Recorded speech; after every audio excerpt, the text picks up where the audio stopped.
Hello, and welcome to 90 Days of Web Development. My name is Kevin, and I will be doing some work towards that end of learning web development in 90 days. Today is day 7, and we are starting CSS absolute units and relative units today. Wow, it's been, we've done 6 days already. Okay, we've learned quite a bit. I'm going to be changing up some of the way that I display the chat, maybe, at least for this intro here. Yeah, it's Monday, so I'm not quite with it yet. So, what this is we will do 10 pomodoros of 24 minutes each, so it will be 4 hours total. And we break them up by having a little short break in between, and then after 5 pomodoros, we will take a long break, which is like a lunch break, like a 40-minute break there. So yeah, so 2 like blocks of like 2-hour focus time a piece there. And I found that's been working pretty well.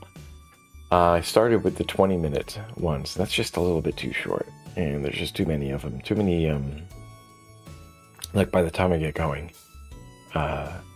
it's time for break already. So don't love that. Also, like, thinking of what the reason why I do that is mainly just to give myself some motivation to really focus on reading and doing things that I wouldn't be able to do if I were, more distracted.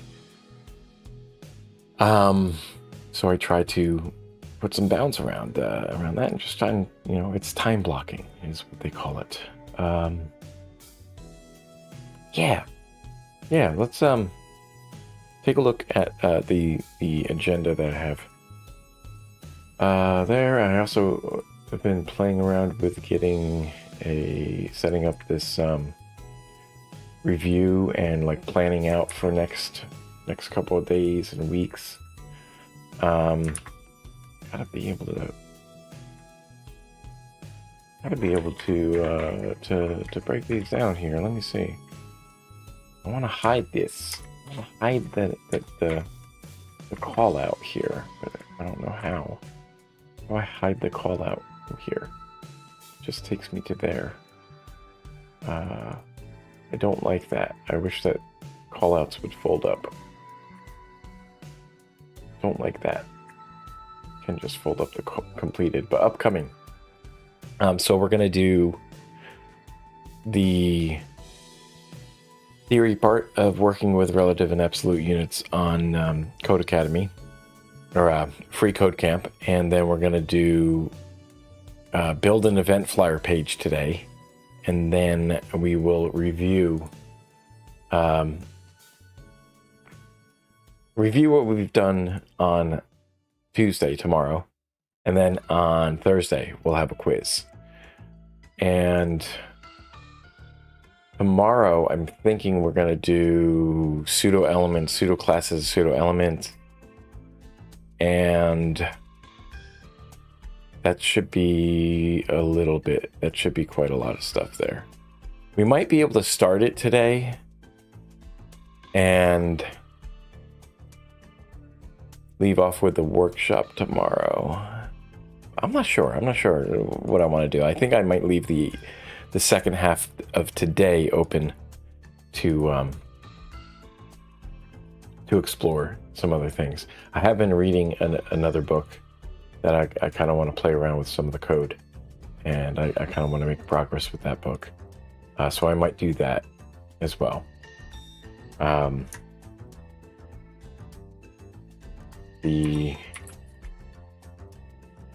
What is the book's name? The book's name is Responsive Web Design, I think.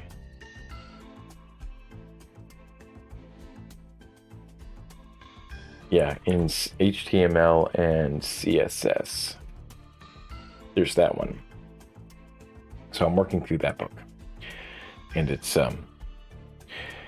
pretty good. But I think what I'll do is I'll get started with today. I'm gonna go over to my left side here. We got the focus timer all set, and let's get started. Let's get started with today. Let's focus on learning web development, specifically CSS. So this will be kind of new for me with absolute and relative units. Been trying to understand what these things mean. I know what the absolute, you got pixels, you got things that are, not affected by the viewport size and all that, and any other dynamic changes to the layout. And I've used a lot of those because I just need, I need to just solve a problem that fits for just this one case, one particular case, which is me. So I'd like to think about how to make it more responsive with relative units, but you know what? I don't understand them. I don't understand what M's and Rems are. I get the viewport height and the viewport width units. I don't exactly know, because we were playing around with the viewport height on was it Friday or Thursday with the React alert, and it wasn't quite behaving the way I would expect it to. So I don't, that indicates that I don't understand what's going on there. I don't understand it. So we're going to get into what are absolute units in CSS. When should we use them? So as we design our pages, we will work with different properties like widths. I'm going to increase this. There we go. Widths, heights, padding, margins, and more. When you define these properties, you will need to specify the length units of measurements you want to use, naturally. There are two types of units you can use to define these properties, and so relative units and absolute units. In this lesson, we'll focus on absolute units. Absolute length units are of fixed length and are not relative to anything else. Sounds like, like what we would expect. Relative means that the length is relative to something else, like the size of the screen or the size of parent element, right? We will talk more about relative units in these next few lessons. So kind of updating my initial understanding is that relative units aren't necessarily, dynamic. They're just related to something, to some other element. The size of some other element, right? The most common absolute unit is the pixel. Pixels are a fixed size unit of measurement in CSS, providing precise control over dimensions. This means that 1 pixel is always equal to 1/96th of an inch. Is that because all pixels are that? I don't know. It doesn't depend on your resolution and whatnot. I'm confused. Right, it is important to note that while 1 pixel is standardized as 1/96th of an inch for the purposes of CSS layout, the actual physical size of a pixel may differ depending on the display. Take a look at an example of pixels to set the width and height of a box, right? So we can change the width to 300. That makes it much wider, of course. And we can increase the height, make it a square again. There you go. So if you wanted to see what what does 1 pixel look like actually? 1 pixel I don't like the things popping up when I don't want it to. Just a tiny little dot. You probably can't even see that on your screen because my resolution's not going to be that good for streaming. And but it's just a tiny little dot right on there. Can we zoom in? Oh, look it, we can zoom in. or not. And there it is. It's a little easier to see now, but 1 pixel by 1 pixel. Okay, I want this to be like that size. So remember, oh wait, we skipped something here. We are here. In this example, we have a red box with a width and height set to 100 pixels. The dimensions, this box will stay the same regardless of changes pertaining to screen size. If you are on a device with a small screen, the box will still be 100 pixels wide. If you are on a large desktop screen, the box will still be 100 pixels wide. So when should you use absolute units like pixels? Well, it depends on the situation. Generally, you will use pixels where you need precise control over element dimensions, spacing, and layout. Sometimes you might use pixels for margins, padding, and borders. Precise control over element dimensions, spacing, and layout.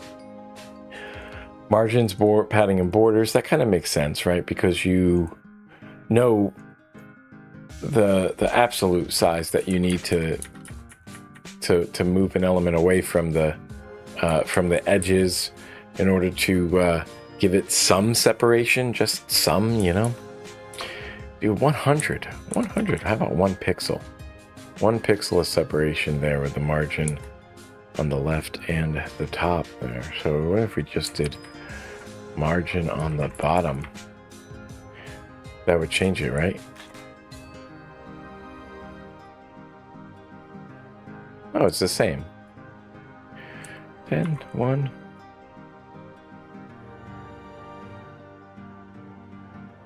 No. Okay, or naturally. Remember that margin is the space outside the box. So in this example, the box will have a margin of 10 pixels on all sides. Other types of absolute units include the following. Inches, it's IN, which is equal to 96 pixels, right? It's just that relationship between pixels and inches in CSS. And centimeters is equal to 25.2 64ths of an inch. Exactly 25.2 64ths of an inch. Is that right? Because they don't say it's approximate. It's exactly equal. Let's bring up some MDN documents here. So I want to see if that is true. Actually, it doesn't matter really. Let's see.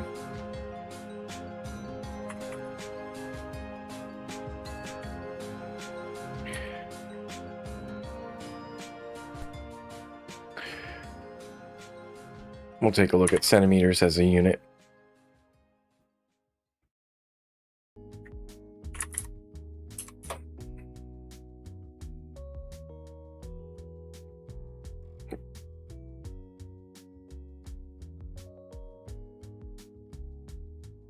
I don't know why I can't just... Oh, because it's part of a page.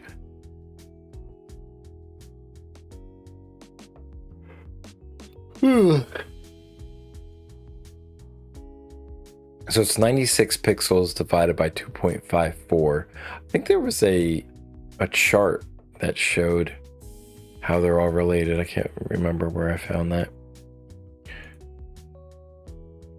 1/64th of it, or 25.2 64th of an inch. Okay, millimeters equal to 1/10 of a centimeter naturally. So then it's 20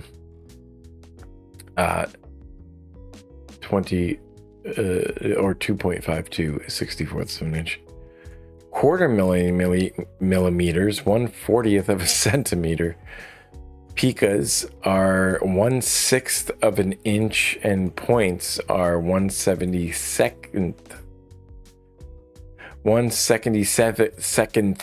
of an inch. 72nd. I think they have a typo there. They just, yeah, I don't know why. I don't know why they would do that. Most of these units will be used for print and not for screens. Most common unit you will use is pixels. It's important to know that the other absolute units exist. So what is a pixel? It's an absolute fixed size unit of measurement providing precise control over dimensions. I mean, yeah, but yeah, that's the only one that doesn't have the word relative in the in the answer, in the option. What are the two excuse me, what are the two types of units you can use to define properties in CSS? Okay, relative. Oh, very basic stuff here. Which of the following is not an absolute measurement unit of measurement? Rem is not, right? And we'll have to learn about those because I do not know what they mean. Percentages in CSS, when should you use them? Percentages. Need to get some coffee in here. Let's see.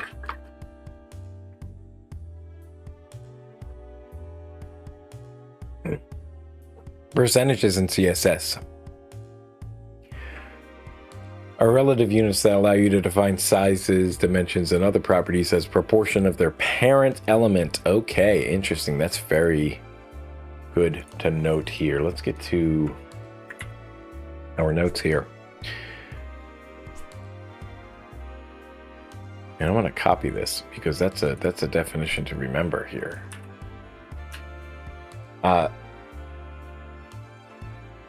It's a proportion of the parent element. Make this X% of its container. Nice. Okay. For example, if you set width 50% on an element, it will occupy half the width of its parent container. This makes percentages incredibly useful for creating responsive designs that adapt to different screen sizes.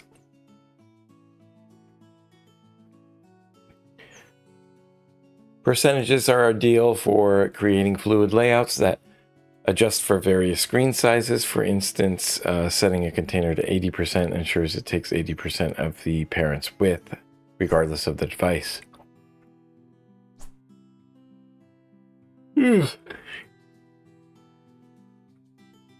So we can do 100% of the height of the container here.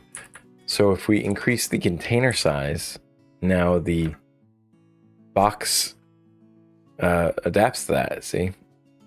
That's interesting. That is really interesting. Let's do 10%, and you can do 10%. Oh, look at we're actually showing the container with the light gray background. That's pretty cool. I like that. That's pretty neat. That's a very neat one. Neat demonstration. And percentages are ideal for creating fluid layouts that adjust to various screen sizes. For instance, setting a container to width 80% ensures it takes 80% of its parent's width, regardless of the device. So we have parent and then we have child element here. Both div elements. Parent is 100% of the width of the viewport here, which would be, yeah, of the viewport, I think, right? And then they haven't even talked about the viewport, but I guess they will soon. Width is 80% and the height is 100%.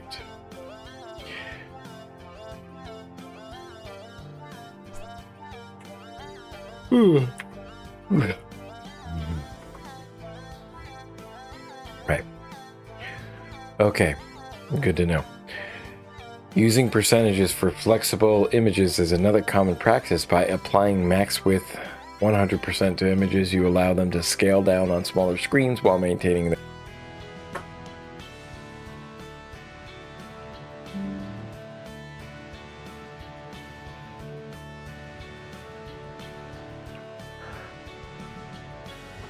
All right, so we've been having some spotty connection issues because there's been a lot of wind and stuff throughout around here, and it would probably knock down some wires and stuff, damage something. So hopefully that doesn't.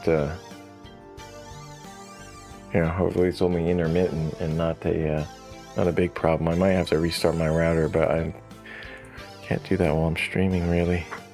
It takes too long to reload. By the time it reloads, lose the feed for YouTube. You lose the stream connection. Okay, so while less common, percentages can also be used for font sizes to create scalable typography. For example, font size 120% would make the text 20% larger than its parent font size. That's interesting. I mean, yeah, I've never had a use case for that. That's really funny, though. Of course you could use it like that.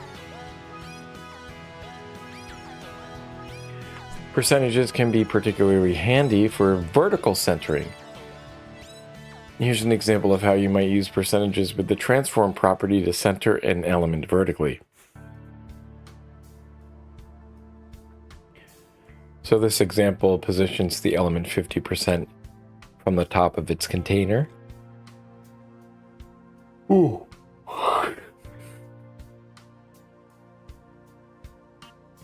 Then uses transform to move it back up by half its own height, effectively centering it vertically. Half its own height up. Interesting. Well, that's okay. That's a technique then, right? So let's try this on the X as well. So if we just do a 30 by 30 thing here, this is apparently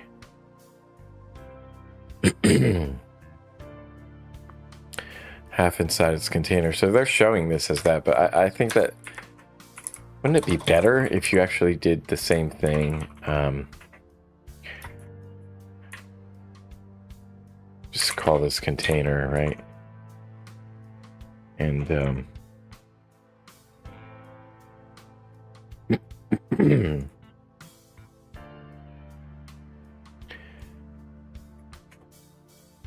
and our container was some size that's we'll just make it 500 pixels by 500. Actually, just make it more long than it is tall. So we'll do like can we do a 16 by 9, or that would be an 800 by 450, I think. And then we can do round color burly wood. Burly wood sounds good. Antique white. Well, that's fine as well. It just needs to show up here. Okay. That's too big. So let's cut it down to 400 and 225. We get a nice 16 by 9 viewport here, or container. And so now it should be centered in its container. So absolute positioning, we're going 50% from the top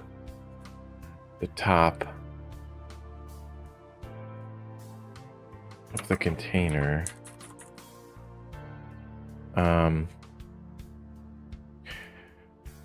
It doesn't look like that's 50% though, does it? Does it look like it's 50%?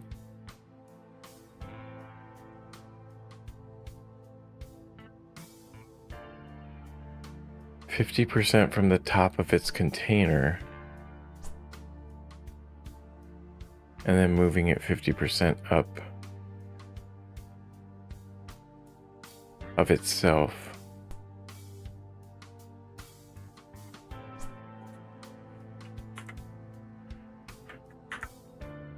Oh.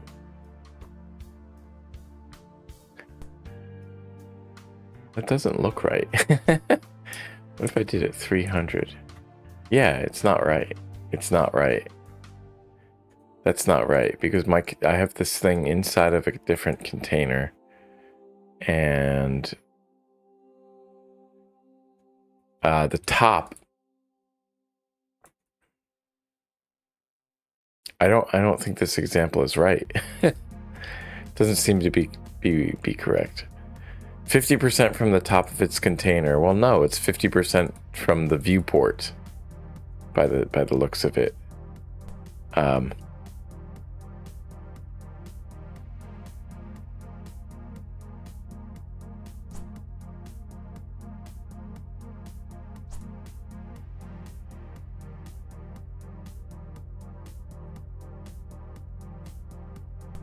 That's so weird.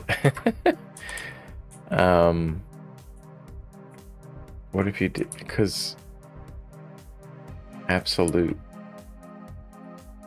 positioning. Yeah, that's not right. That's not correct.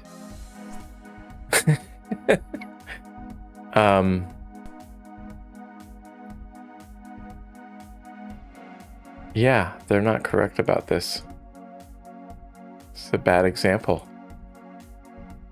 Should mark this and point this out. It doesn't actually work here, guys. The example positions the element 50% from the top of its container. No, it's not. This is an incorrect statement. I don't know what it is, what it's basing it off of, what it's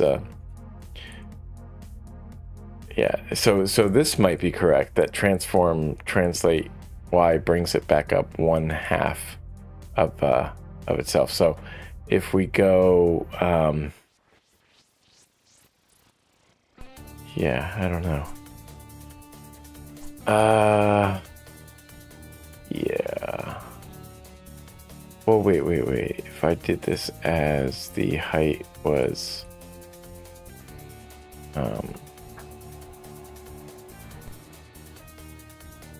300 by 300?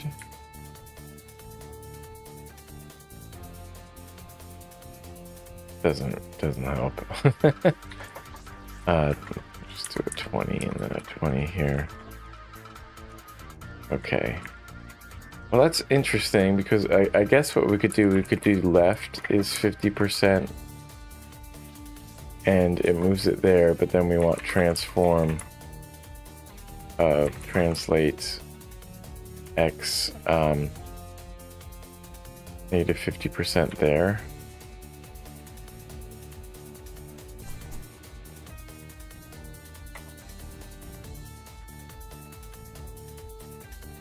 Yeah, it just this doesn't work.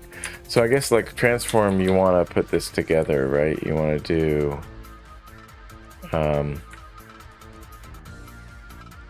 translate negative 50%. Is that the same as doing it the other way? It might be. So yeah, it's not centered. It's centered in the viewport, I think, in this square thing here. But how are they defining container? Because the way that it looks like is that they're defining text container, they're defining this and then that.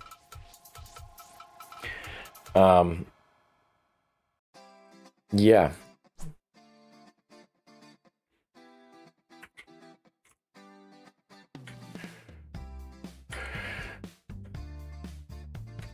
Percentages, like length percentage. All right, we're gonna take a break, I guess, and we'll come back and understand this a little better.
All right. So I guess part of this is going to be auditing the class here.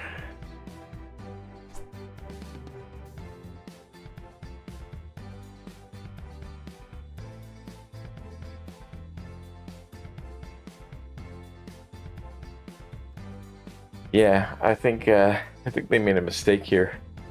I don't know what it's supposed to be referring to. So percentage.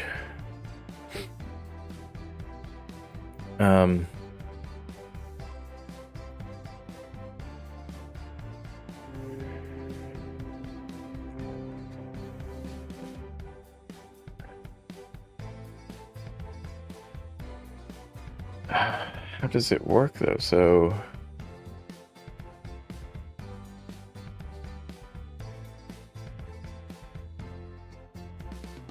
browser compatibility.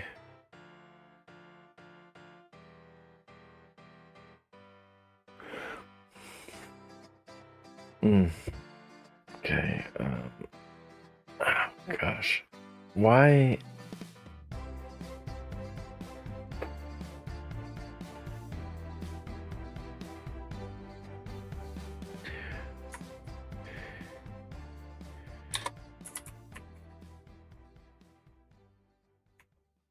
Probably just in here, percentage here.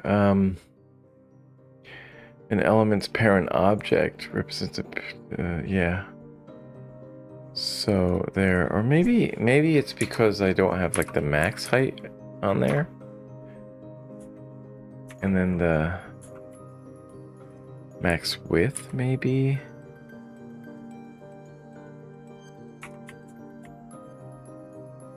It's not because of like importance or anything like that, right?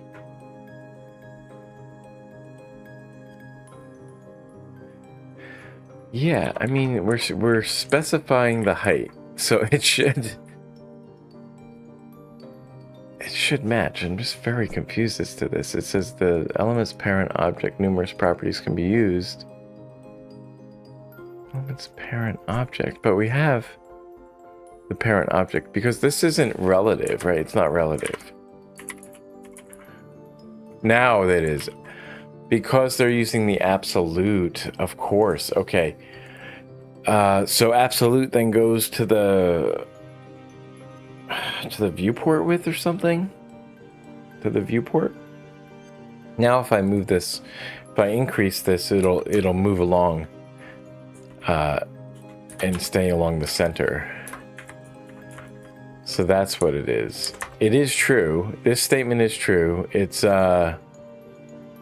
50% from the top of its container.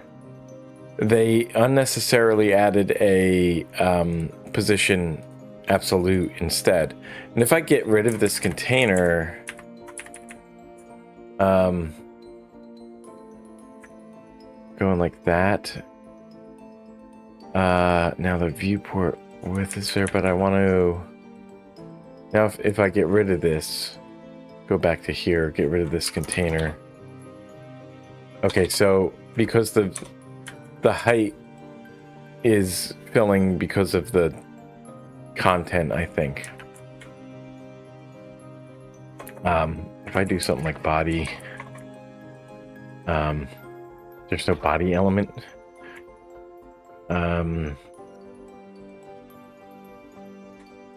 Rather than, yeah, 100% the viewport height, rather than I think what it is doing like fit content or something like that. And so, yeah, I think that's what they have. They have some other styles, I think, that are hidden in here. In order to display this stuff. So, a little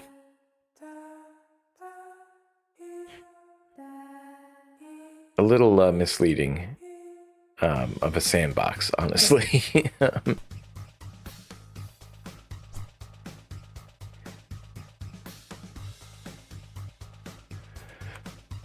Okay. Well, that was a nice little diversion, and I learned a little bit more.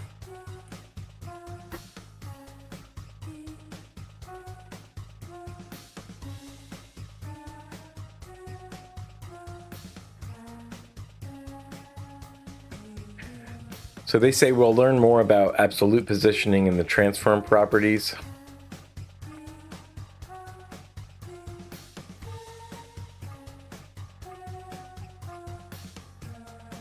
Yeah. In future lessons, but okay. Percentages are always related, relative to something for horizontal properties like width.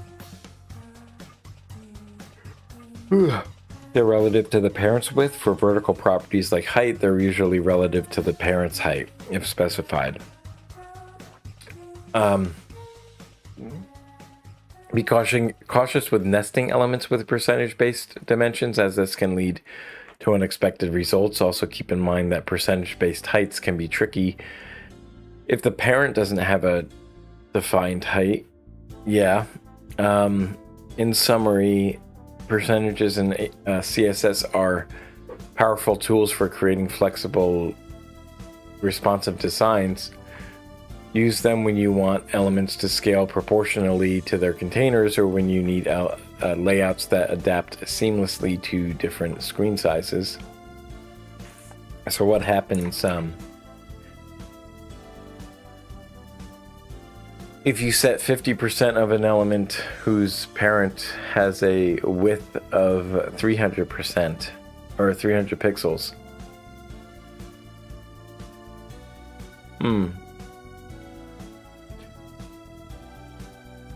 The 150. Of course. Okay, so in the following CSS rule, what does the percentage value affect? A margin top.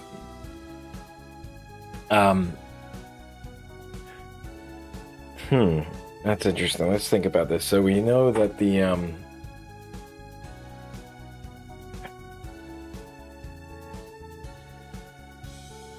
so it's inheriting from the parent object. It's going to inherit the margin top from the parent, and it's going to be 10% of that margin top, right? 10% of the parent's margin top.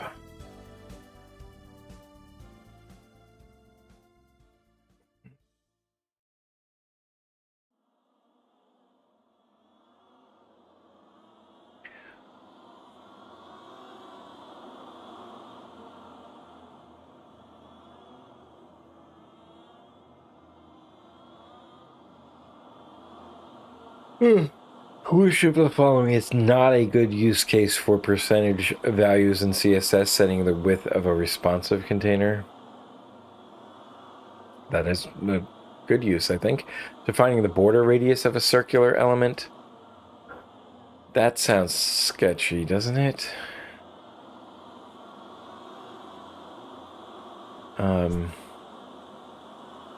A line height of a text? That sounds decent, though.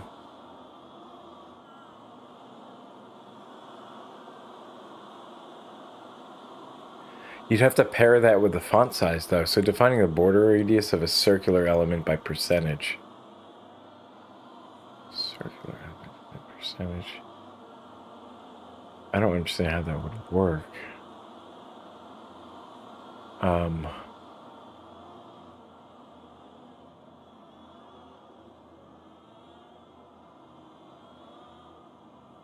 The line height would be referring to the parent's line height, so I think that's fine. You scaling an image, I think we've done that. We've seen an example of that. I think the border radius is probably the bad one, because like the parent's border radius, that's gonna lead to some really wacky stuff, won't it?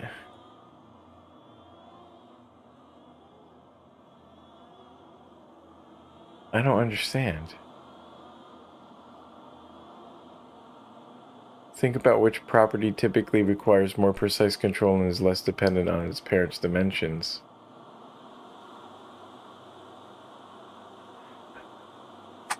Wait, you would use border radius as a percentage of the parent's border radius?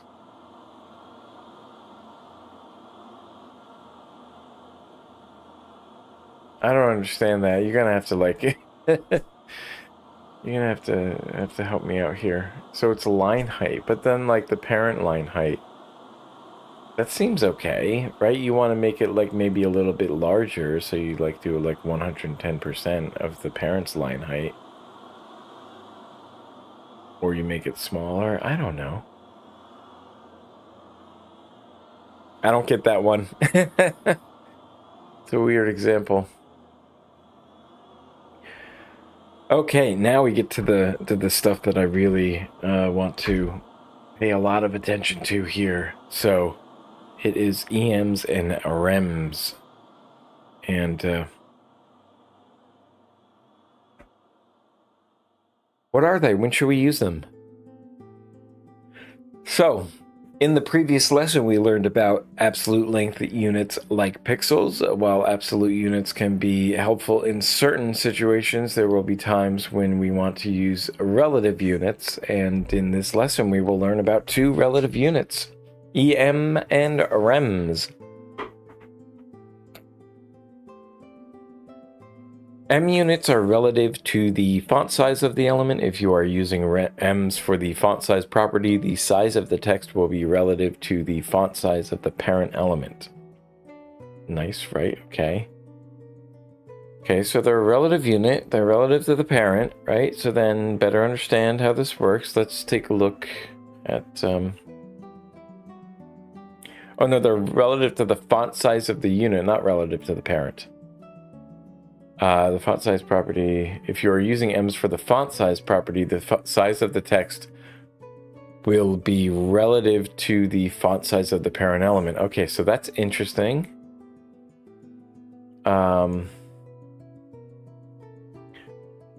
M's for font size. If you're using M's for font size... Okay, let's see an example here. We have the font size of a paragraph element. So we have a paragraph class and a sibling div here. We have a paragraph element and a sibling div element, and para and blue box as the classes respectively for those. And font size is 20 for the paragraph element. Okay. And the margin bottom is relative to the font size. So if we increase the font size, the margin is going to increase. Interesting. Margin on the bottom.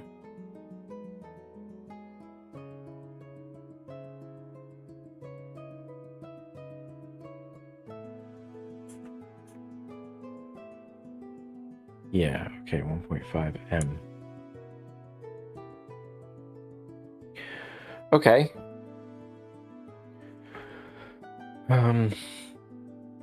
What's with the blue box here?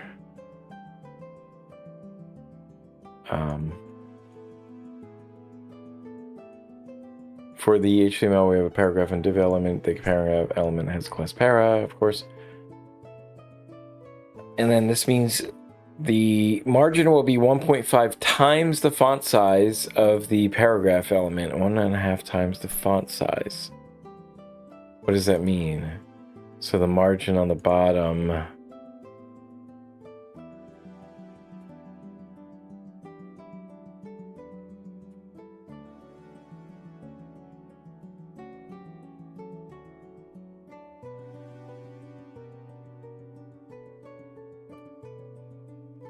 ...30 pixels of margin at the bottom of the paragraph. We've also set a border of 2 pixels.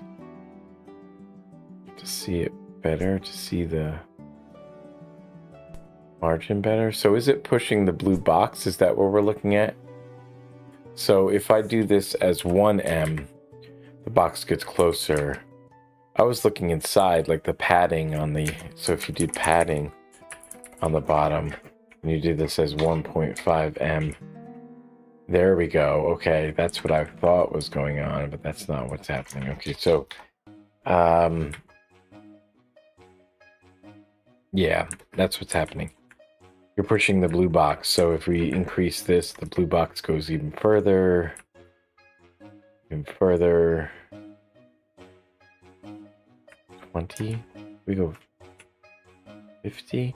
It doesn't seem to be making a huge difference in the absolute size here, though. We did 100. We did 100. Well, there it is. There's clearly a larger size there than if we did 10. Yeah, obviously. Okay, there we go. It's like when you're going 10 pixels at a time, it doesn't look like a big difference between each other, between themselves. But if you take that big jump, then yeah, obviously, there it is. Okay, so that makes sense. That makes sense. So the M's are relative to the font size of the element, not its parent, of the element. And then if you're doing it the font size, for font size though, then it's the parent. Ooh. Okay.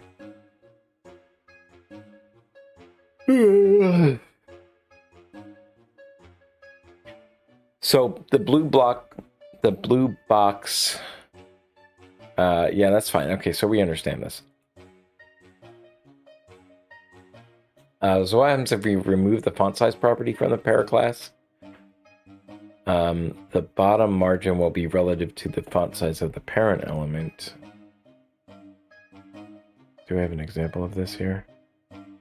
Remove the font size. We remove this, so we just go like that. Now it's relative.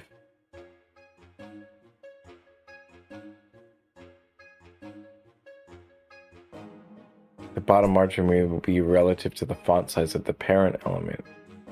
Okay, so if you use EMs for font size, then it's for the parent element. If you don't set a font size for the paragraph, then EMs refer to the parent element, the font size of the parent element.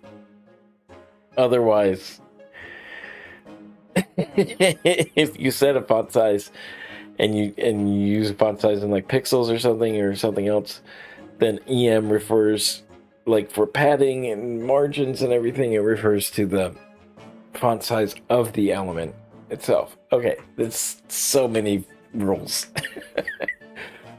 Oh gosh, I'm gonna have a tough time remembering that.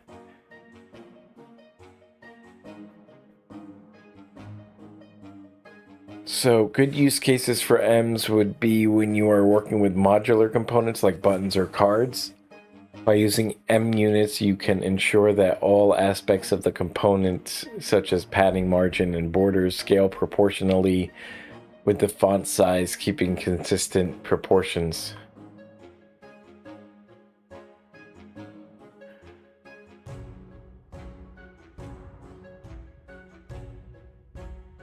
So up until this point, we have been setting the font size for an element using pixels, but that does present some challenges for users. Inside your browser settings, you can control the default font size. For those with visual impairments, they may increase the font size to make it easier to read, but if you are setting pixels for the font size in your web designs, the text will not scale proportionally with the rest of the content.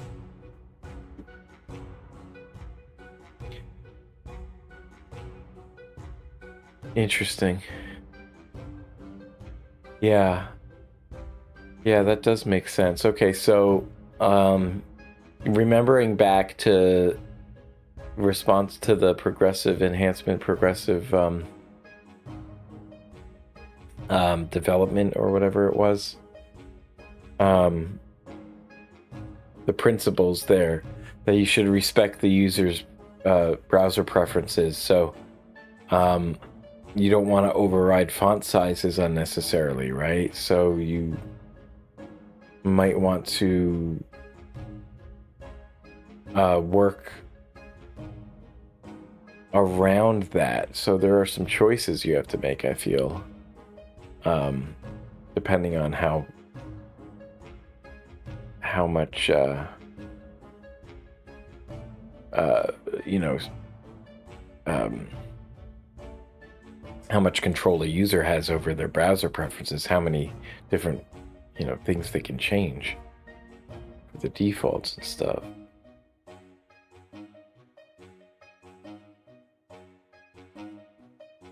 Setting font sizes for your web design scale will not scale proportionally with the rest of the content. That's okay. Something to keep in mind. So there we go. One way to address this issue is to use rem units for typography. A rem unit is relative to the font size of the root element, which is the HTML element. Okay.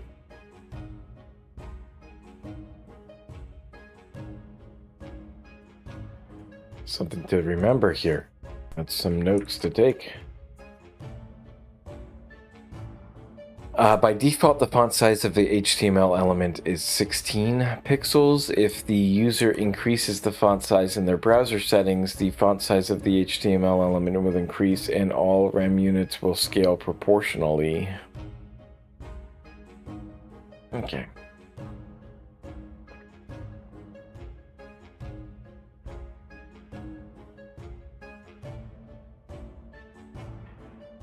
So using rem instead of this here. You have regular text in a paragraph element and another paragraph element that we're controlling the styling of with the para class. Font size 1.2 rem for the para class, right? So this text is slightly larger, 1.2 rem, and then the margin at the bottom we're controlling as well.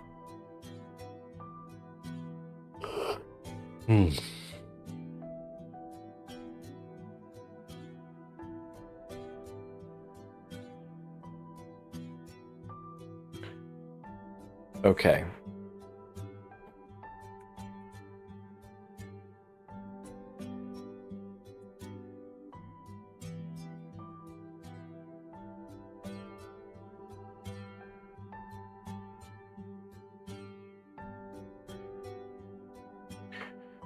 Interesting. So by setting the font size to 1.2 rem, the font size of the paragraph element will be 1.2 times the font size of the root element. If the user hasn't changed the default font size, the font size of the paragraph element will be 19.2 pixels because it is 1.2 times 16. So when should you use rem units? Rem units are preferred over pixels for typography because they scale proportionally with the user's browser settings. This makes your content more accessible to users with visual impairments. Okay. Typography. You use it for typography. Rem units can also help maintain consistent spacing and layout across different elements. What is an M unit relative to the font size of the figure element? No. The font size of the element or the parent element, and yeah, discussed on which ones that is. It's kind of a little confusing to wrap my head around. Font size of the element if you're not setting a font size, if you're not using M's in it. Let's finish this up. Rems preferred over pixels for typography when they scale proportionally with that, or they're relative to the HTML element, right? So the root element is the same thing as the HTML element. We'll be back in a minute.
Okay. And do consider donating to Free Code Camp. They're excellent. I had my beefs with some of the content, but it's a very worthy endeavor, worthy of your donation. And if you would like to donate to me as well, you can check out links in the description of this video to my Ko-fi and also my Linktree. Coffee is where I really like to get donations from there. Or tips, I should say. It's different when you say donations versus tips. When should you use them in... what are VH and VW units? I used one the other a little bit ago, and we'll get to that here. So when should you use them? In CSS, VH, and VW are viewport relative units that allow you to size elements based on the dimensions of the browser window. These units are particularly useful for creating responsive designs that adapt to different screen sizes.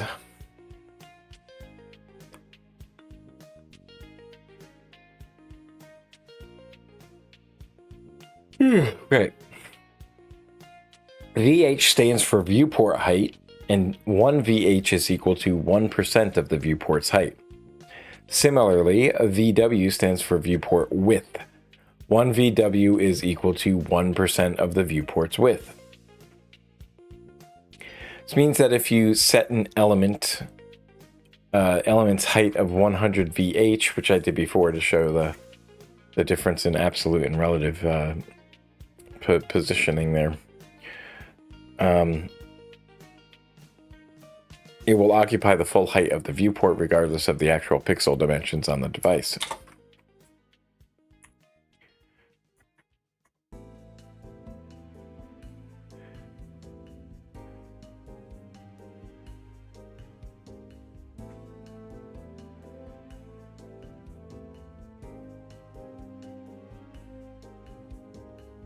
Viewport units here. Got that page there, okay. These units are especially handy when you want to create full screen layouts or elements that maintain a specific proportion on the screen. So if I'm like creating a game screen and I want it to scale to the device that I'm having here, you know, yeah, that's something to keep in mind because that's something I'm going to be doing at some point. Hopefully by the end of this year, we will start working on something pretty cool. And I want to do something with crosswords, create a crossword solver for myself that has some bespoke elements to it. So not necessarily for like crosshair. So I want to contribute to crosshair, but I kind of want to like build my own thing first so that I can use that on screen and on streams and do different crosswords, solve different crosswords, not just the crosshair ones. Okay, so what is this thing here? They're saying, for example, you might want to use them to create a hero section that always fills the entire screen. To interact with the example, you need to enable the interactive editor. And so this shows that. But the thing is, this thing has a... Where's the edge? The right edge here. It's missing. The right edge is missing on that one. It fills the entire browser window except for the fact that you have something else going on. What are these like background things? Dashed border around, but the problem is it's not showing the right side. Does it say I have to open the sandbox to interact with it? You will need to interact with the sandbox probably. Let's see. See if this will work. Cloudflare, taking 7 years to verify that I'm not a robot.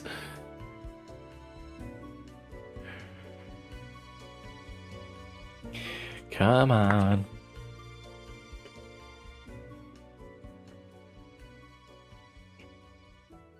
No. Still shows up that way. So it doesn't have the right border. It's a little weird, isn't it? Yeah, a bit odd. It's a bit odd.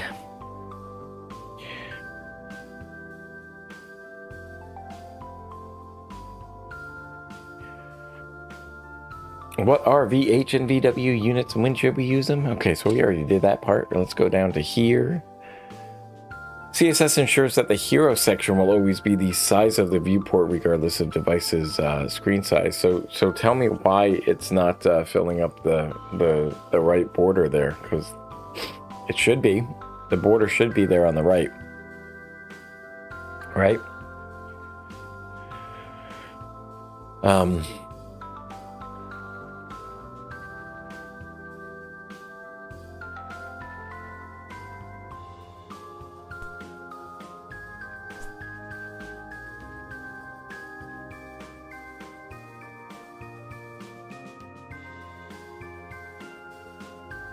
Okay.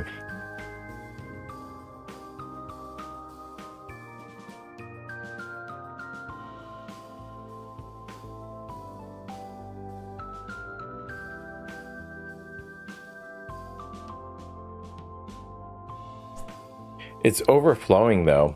Like that's the thing. So if we did the positioning, I think you need to do the positioning.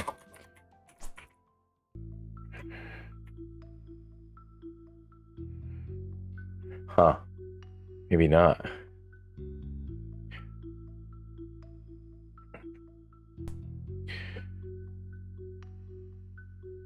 There is padding. I mean, they're putting padding. I just don't see you don't see the right the right side.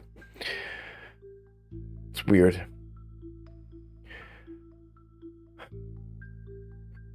VH and VW. What if I bring this down? Yeah, I mean, it's just not filling the...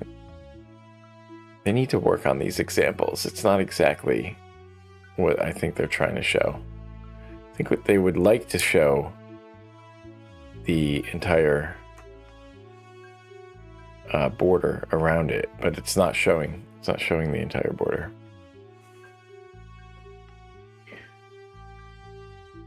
Enable the interactive editor and try adjusting the preview window to see how scale affects viewport size.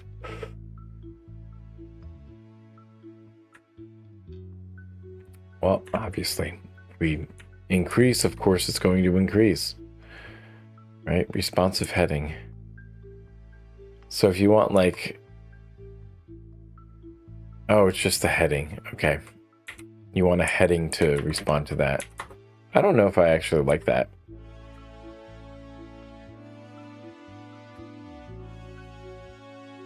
20% of the viewport heading, viewport height width. Width?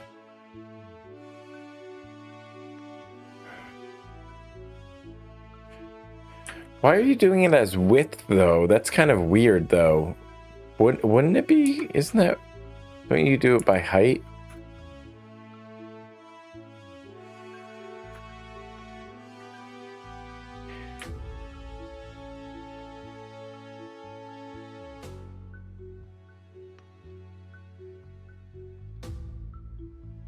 Why would you do it with the width though?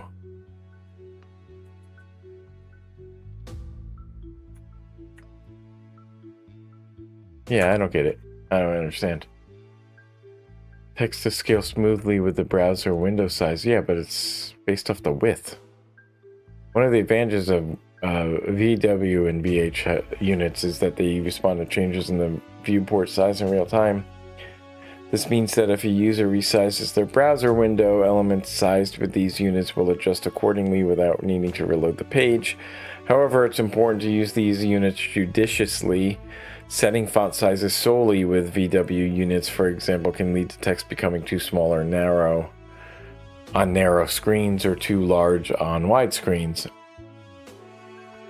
Yeah, why not use height? Another consideration is that on mobile devices, the viewport height can change when the browser's address bar appears or disappears, which can cause unexpected layout shifts if you're using VH units extensively. Yeah, okay. So in summary, VH and VW units are powerful tools for creating responsive layouts and elements that adapt to the viewport size. They're particularly useful for full screen sections, maintaining aspect ratios, and creating smoothly scaling designs. However, they should be used thoughtfully and often in combination with other CSS techniques to ensure the best user experience across all devices. So what does 50 VH represent in CSS? Half of the viewport height. Which of the following is a valid use case for VW units? Creating a square element. It's always 20% of the viewport width. That sounds right. Finding the maximum width of an image, setting a fixed width. No, that third one seems right. What potential issue might arise from using VH units for critical layout elements on mobile devices?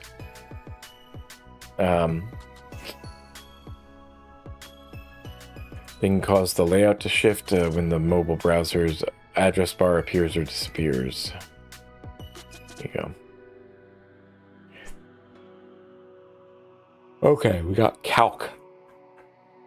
We got your calculus now. Let's do some calc. Okay. And the calc function, how does it work?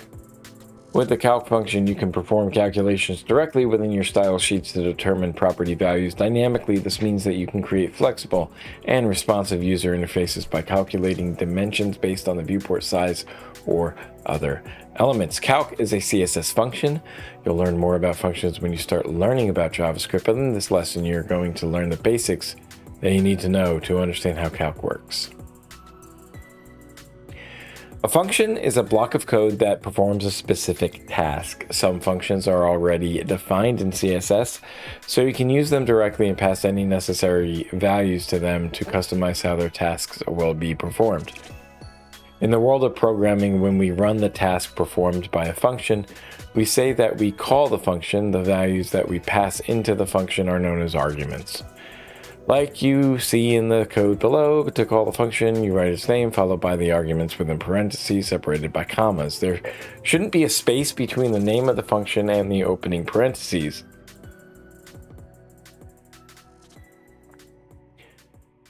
A function may only need one value to know what to do. In that case, it will only take one argument. That's what happens with the calc function. It takes one argument because it needs to know what to calculate. For this, you pass something called an expression as an argument. An expression is a combination of values or operators that produce a result. This is how you can call the calc function. You write the name calc followed by parentheses, and within the parentheses, you write the expression, calc expression. The expression is evaluated to calculate the final result. Evaluated just means that the values and operators are converted into a single value behind the scenes. The result is assigned to the CSS property where the calculation is being made. You can perform calculations on values that represent length, angle, time, percentages, numbers, and colors. You can also combine different units like pixels, percentages, and ems. With numbers, all the values in the expression, also called the operands, must have their corresponding units like px, em, and percentage. Depending on the operator, different operands may have different units.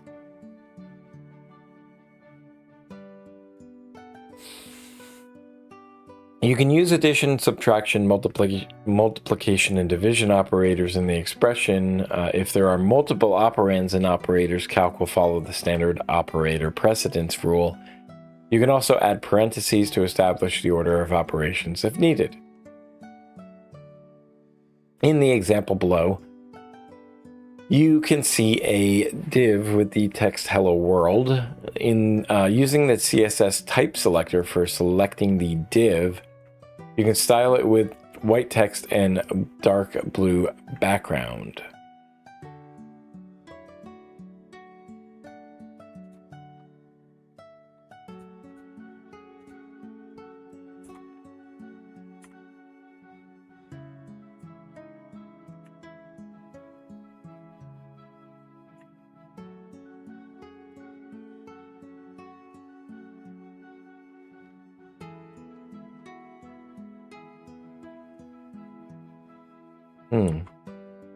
It's interesting that it wraps to the next line.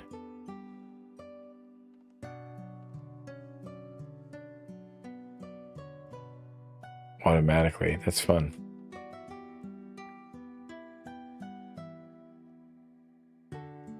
What's new here is that the width is calculated dynamically. Notice how we are calling the calc function and passing an expression as an argument. The expression has two operands with different units and one operator, a subtraction operator.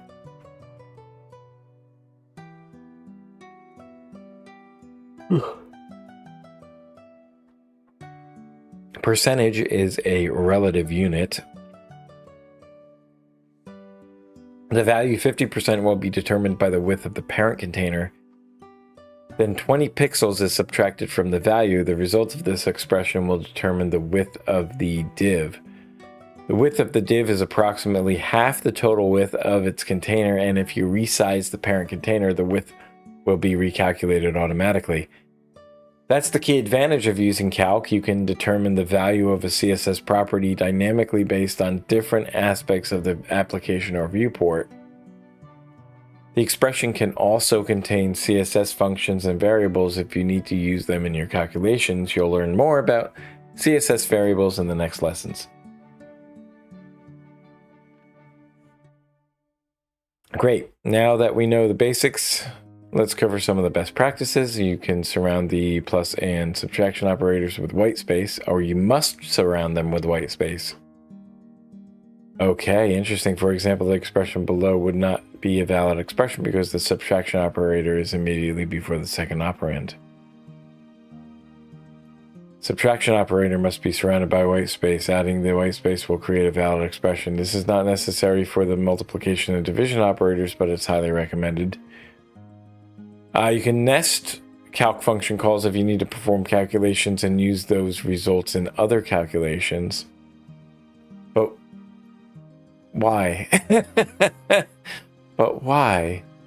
Also, if you use the value 0 to represent length in the expression that you pass into the calc function, you must include the units.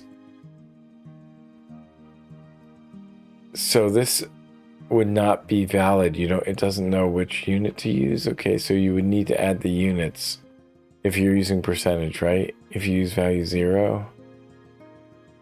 Okay.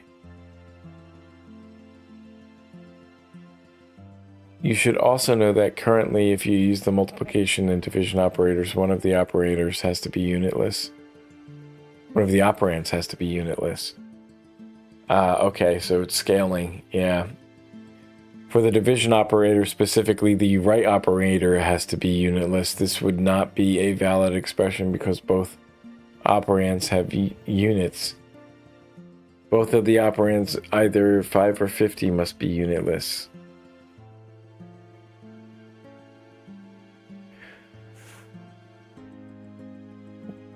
One of the operands, okay. Yeah, not both. If both of them were lacking, then it wouldn't know what to do, right? So both of these alternatives would be valid 5 times 50px or 5px, so it's, commutative with the units there. And this is an example with the division operator. It's not a valid expression. You can't do 50% divided by 5%, right? because it's not going to be a percentage.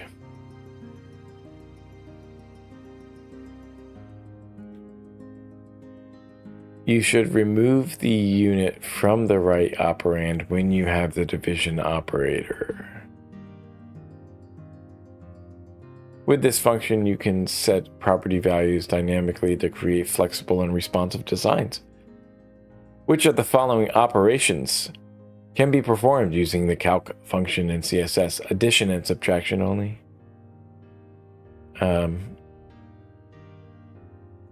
Addition, subtraction, multiplication, division.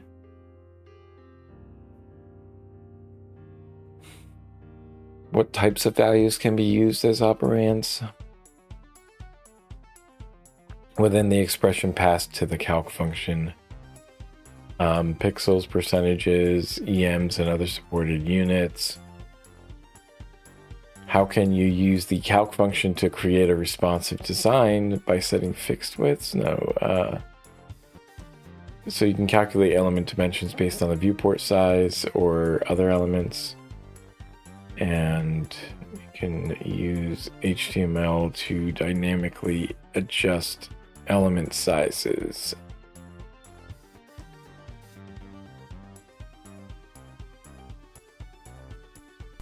Okay.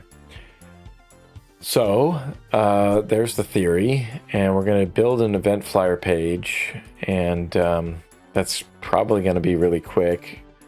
Let's go in and take a look at it, but I imagine that's what we'll do on the next. I'm going to take a break and then look at that on the next one, next go. So it's going to be, yeah, we're just going to be focused on that for today, and then what I want to do is to dive into a little bit of that other book. So I want to get that book up and going. Just opened up, and I want to make sure that I have my progress set up here. My progress, I'm on page 60, which is actually page 89, which is not too far along from where I was, so maybe I'll double back and do that again. We'll do this. We'll actually split this down. Oops. We'll split it down here and go to page 89, 82. So we're reading this book. We'll take a look at some of this stuff when I come back.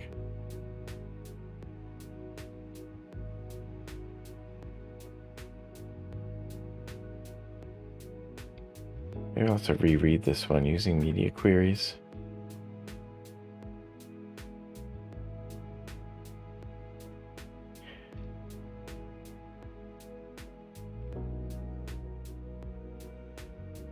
Yeah, I don't remember this. I don't remember reading this. This is interesting. Okay.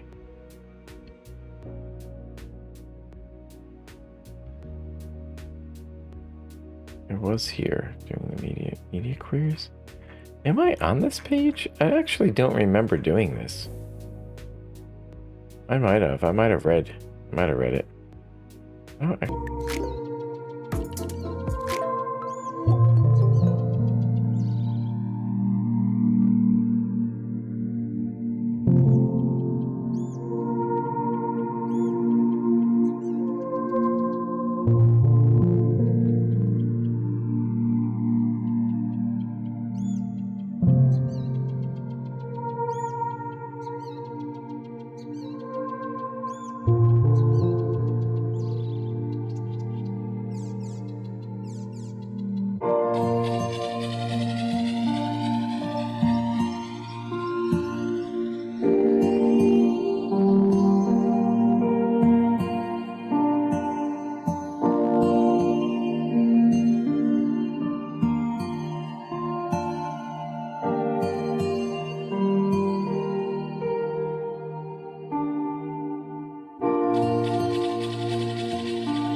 So let's do this lab here.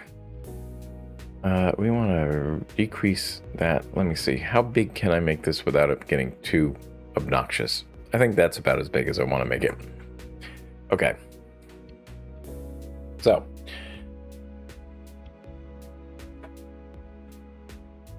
This is where we are. Let's see what we'll go here. Build an app that is functionally similar to this example project. Pet Rock Festival. Oh, nice. Okay, so it's just like a poster here. It's an event flyer. Just basic styling, no colors. Just an image element centered width-wise, centered horizontally. Pet Rock Festival is centered, and this stuff's centered. Thing is, they haven't really talked about Flexbox or anything. Have we gone into Flexbox at all? So I don't know how we're doing these columns here. That should be interesting. I'm not sure what they want us to do for that, but they usually tell us what to do. Usually just have to follow the directions here. User stories, you should have a header element within the body. And so we have a header, and it's going to be the Pet Rock Festival. The Ragu Festival. Pet Rock Festival, there we go. It should have an image in it. Okay. So we actually want something else in here. You know, we want an image. And, well, I know that, I think you can do like this, right? The SRC is going to be HTTPS CDN freecodecamp.org curriculum labs event.jpg. Oh, there we go. It's not a Pet Rock Festival. We're doing something else. Let's get this preview up on a different thing. So I'm going to bring this preview up in a different whatchamacallit here. I'm going to actually get the styles up here. I'm going to do the root there, or should I just do the body? Just do body, background color. We'll just do, we'll do our 3B. Shit, what was my, I gotta remember my colors. What were my colors here? We have, D8EBFF.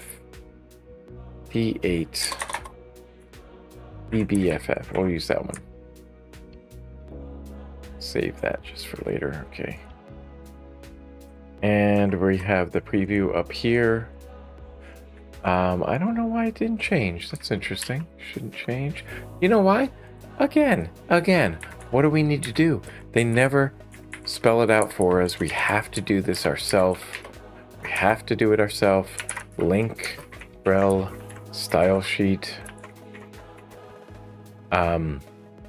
href is .styles.css. There we go. And there it is. And there's our color there. And so we'll just we'll hide that CSS for now. Just want to make sure that we have everything up on the screen here.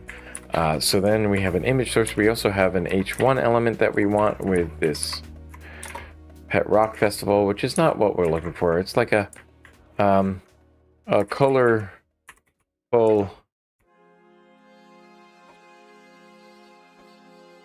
triangular flag festival. That's what it is. That's what we're looking for.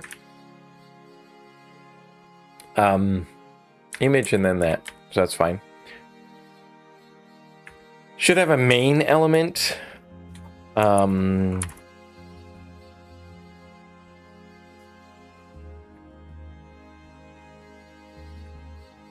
within the body, and the main element should have at least 2 section elements, so we should do section.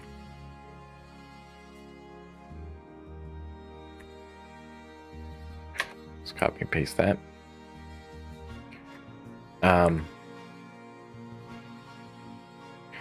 Forget how to actually like copy it and stuff. Your section element should have an H2 element within them. So inside here, and the body should have a top and bottom padding of 50 pixels. Let's just get these, no, let's just delete that, copy that. Is it Control Shift Enter, or is it, wait a minute, Control Shift D? No, that's not it. What is the like duplicate one? Forget, there is some way to do that with a shortcut. So inside here, padding top is going to be 50 pixels, and then padding bottom is going to be 50 pixels as well. We do that. Okay. The body should have a top and bottom margin.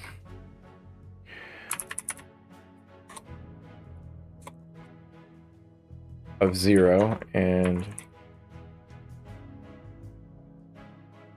a left and right margin that centers itself. So if we do margin I think let's try to do this with the shorthand. I'll try to remember this. Margin does it start with the top or does it start with the right? I think it starts with the top and then goes clockwise.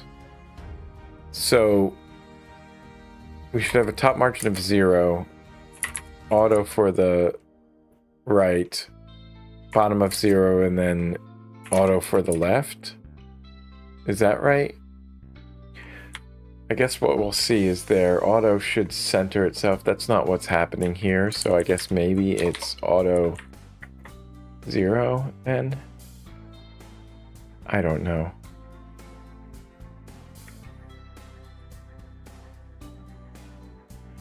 How does margin work again?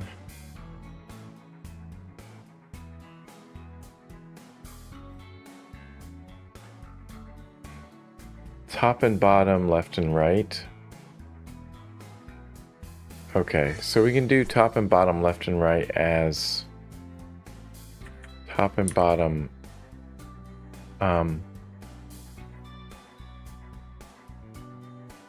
0, left and right is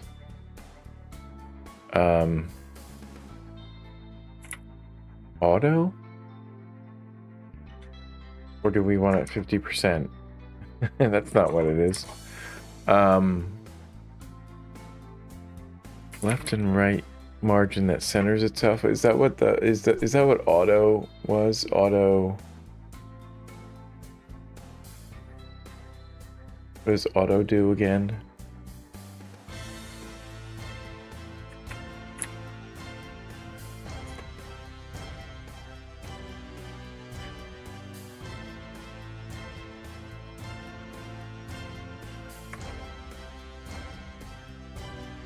Horizontal centering, 0 auto.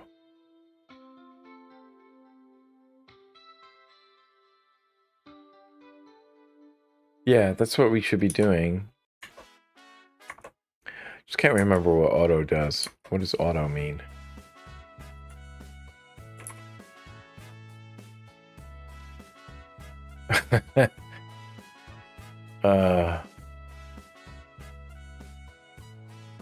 Just do a site search for auto, I guess. Grid auto columns, auto placement, auto erotic asphyxiation. I don't know. I don't see it. I don't see what they're talking about with auto. So auto, or the auto keyword, but there's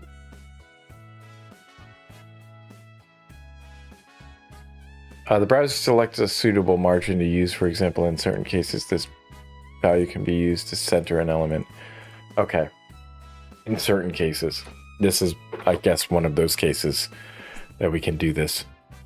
So it should be 0 and then auto, I think, is how we center it horizontally. Just doesn't appear to be working. So the body should have a top and mark. Oh, okay. Well, that's interesting, isn't it?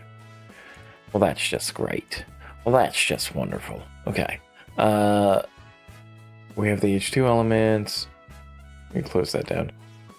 The body should have a width set relative to the width of the body, of the viewport. Let's actually get rid of this here.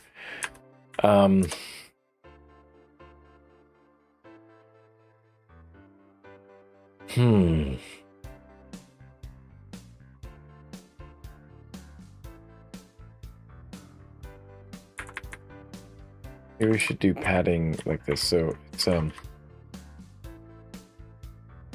padding all around, but we want 0 for so top and bottom, left and right, right? That's how that works. Top and bottom, left and right.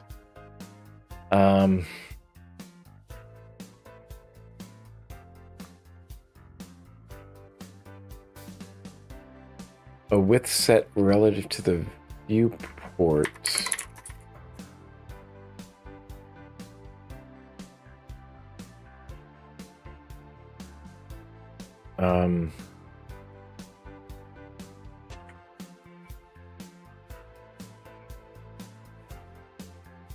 Why does that make it? That's weird. That is weird. Inside we have the header on the body, right? We have the body. I have a header element inside the body. Should have an image in it. Yeah. Okay. Main element. Main element should have at least 2 section elements. Showcasing event features. Okay, and what they said was like in this thing, it was festival highlights and then special guests, food trucks.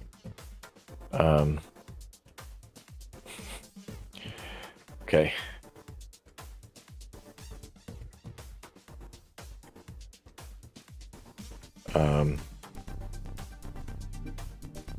Well, we should just do like activities, or we can do events. Events, special guests. There we go. And then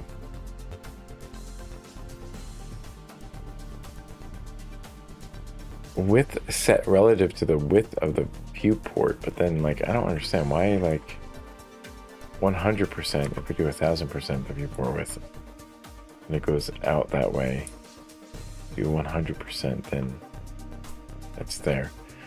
I don't see how it's centering though. It's not centering the element though.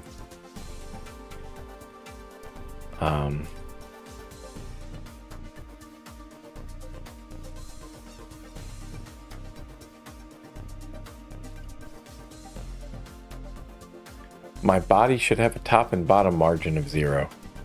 Well, I'm sorry, I do not have that.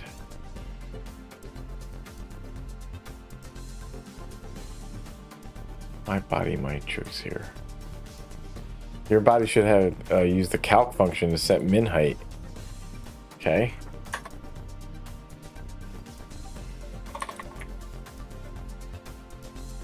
To 100% of the viewport's height minus all the padding applied to the top and bottom of the body. 100 pixels, I guess.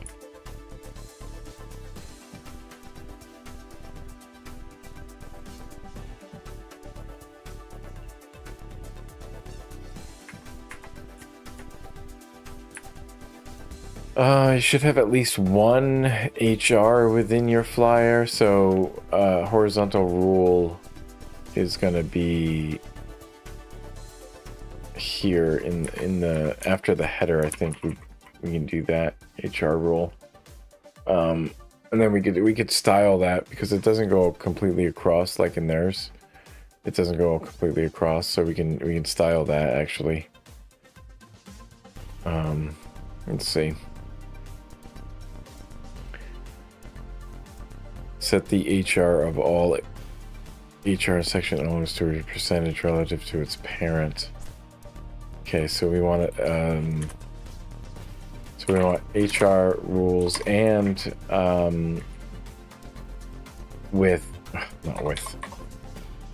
section elements to have a width as let's say 80% of the parent. There we go. We can center the section elements, I think, right? So if we wanted to center a section, left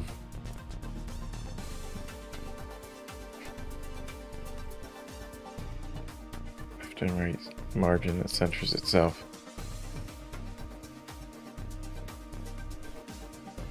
So they're saying that you could center an element within its parents by setting.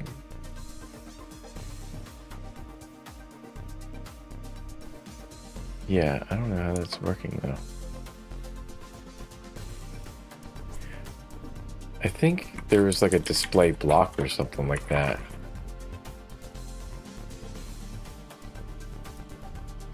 Is that what it was? No. I don't know. For our section element, what we can do is we want to center these, right? All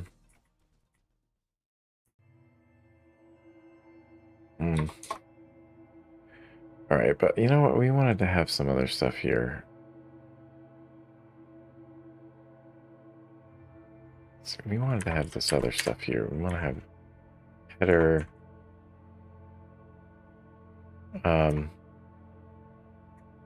We do like a list.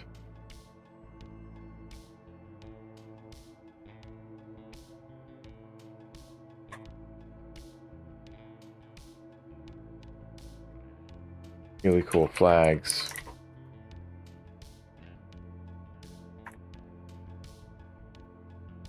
Seriously cool flags. We can do that. And then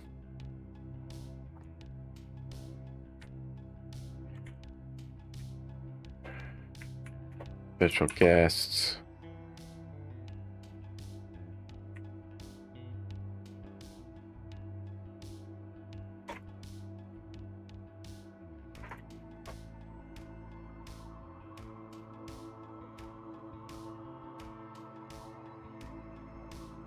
Huber Cumberdale. And of course Chuck Mangione.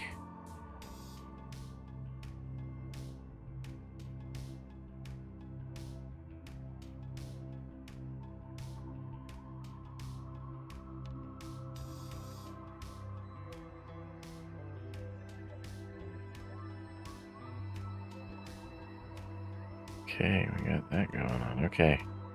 Interesting.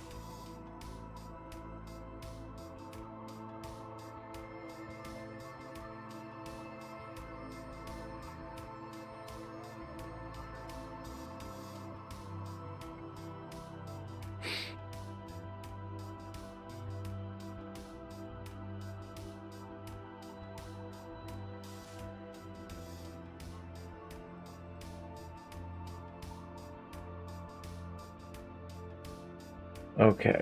I don't know what else we need to do for this to satisfy this.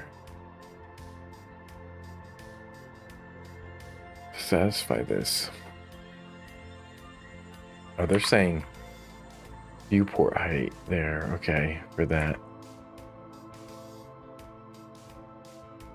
So the body element should set its width based on that. So let's do 80% of the viewport width. There we go. And the margin centering itself. So the problem is we need to center these header elements.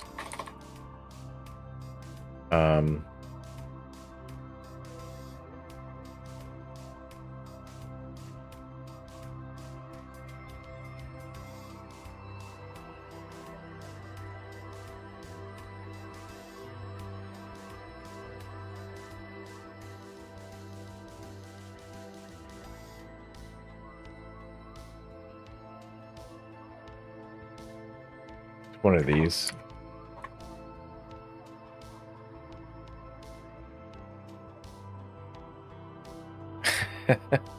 I don't know. It's one of those. It's one of those. I don't know. I don't know how to center it with what they're saying. So the way that they said that we could center, one method was to say position relative to the in the container, right? So then we could also say then that the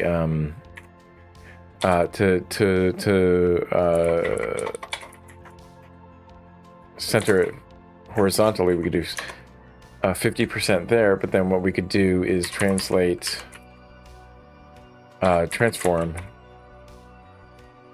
translate x as negative 50%, and then it's back there. Now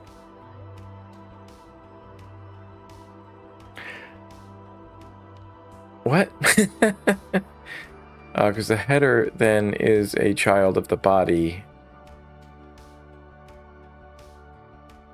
It's there. So wait, if we did absolute would be there, but then we lose the whatchamacallit, relatively there.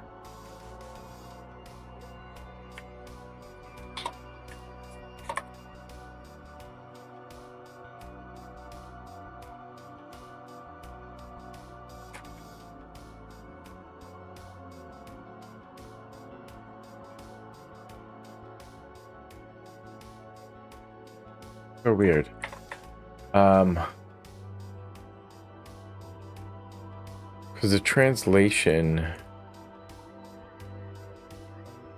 is 50%. The percentage units are not like referring to the width of the... We can center the image that way, right? We can center the image that way. 50% transform...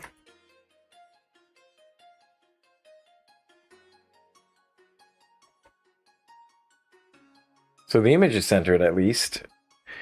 I don't know what to do with the section. Sections.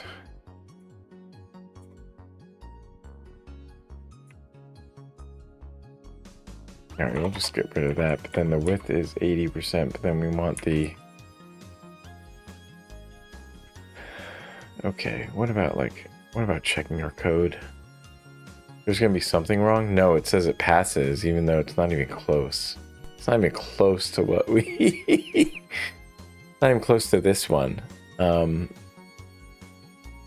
we want to center this, right? We want to center that. Let's inspect this to see how they were doing this. All right, we'll take a quick break. We'll come back.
Okay.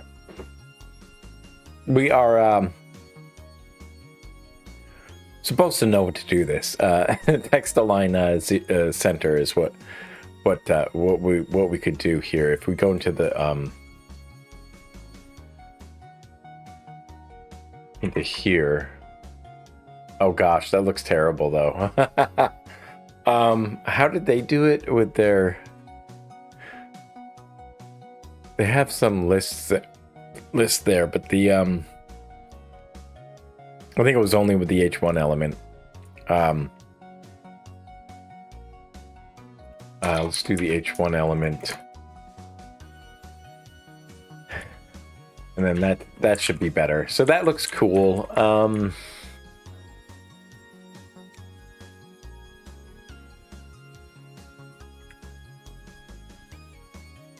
Centering these is a little different though. I don't know if we talked about this at all. Text align center is being inherited from the body, but it's overridden by the section. Interesting.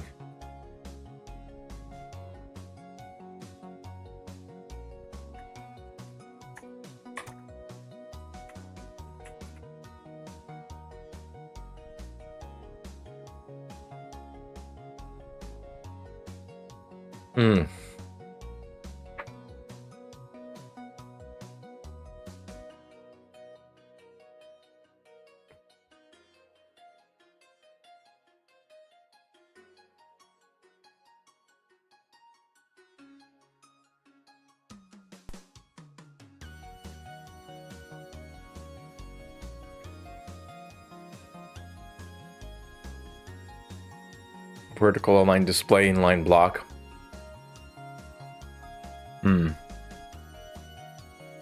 What about in the main? In the main, we have 0 auto as well, centering there.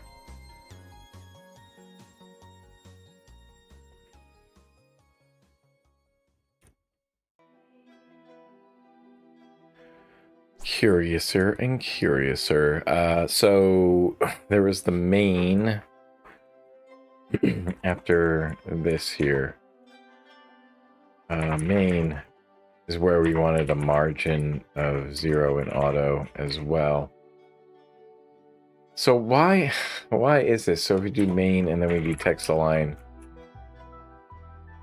center, so why does it not work? Did they have something with display block? So they have body. The image is relative, 50 and then 50% back that way. Did I do it relative? Yes, that's how I did that. Section is 80%. That's all they did? Oh, that's just this one.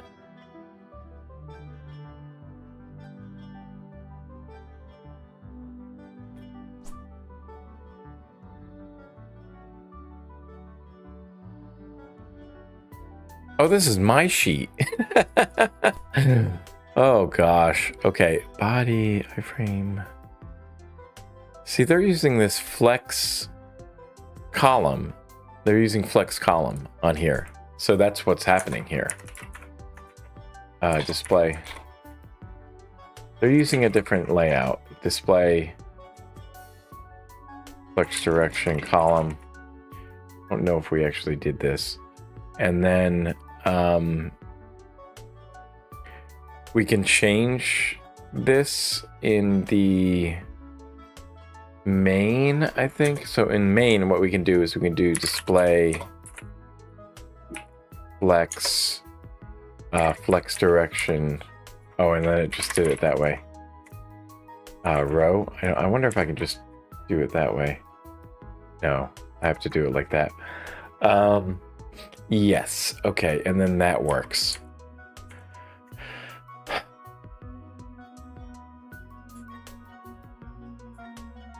That doesn't change anything. Okay, it's not changing anything. Gap. Margin. We haven't talked about gap. Let's see.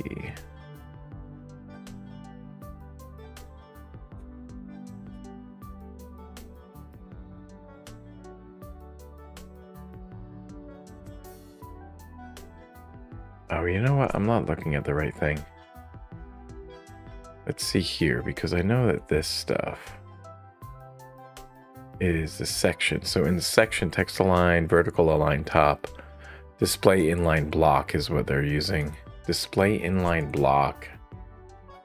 Okay, so I can maybe get rid of this. And that's in section. Wait a minute.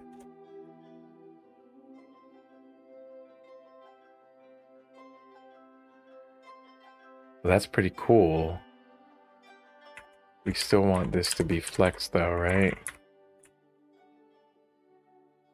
Yeah.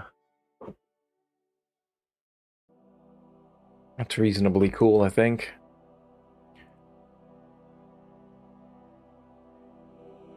We want some padding in between, right? We want padding in between, or we want a margin outside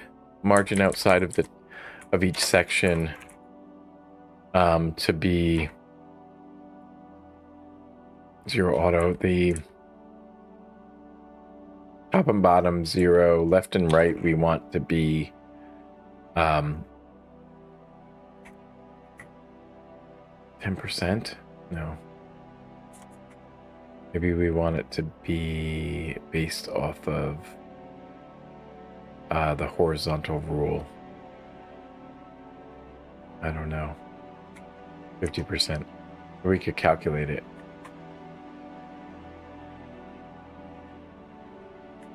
So I don't know what's happening, but anyway. All right.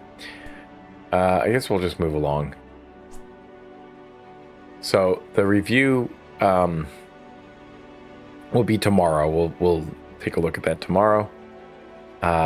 Also tomorrow we'll go into pseudo classes.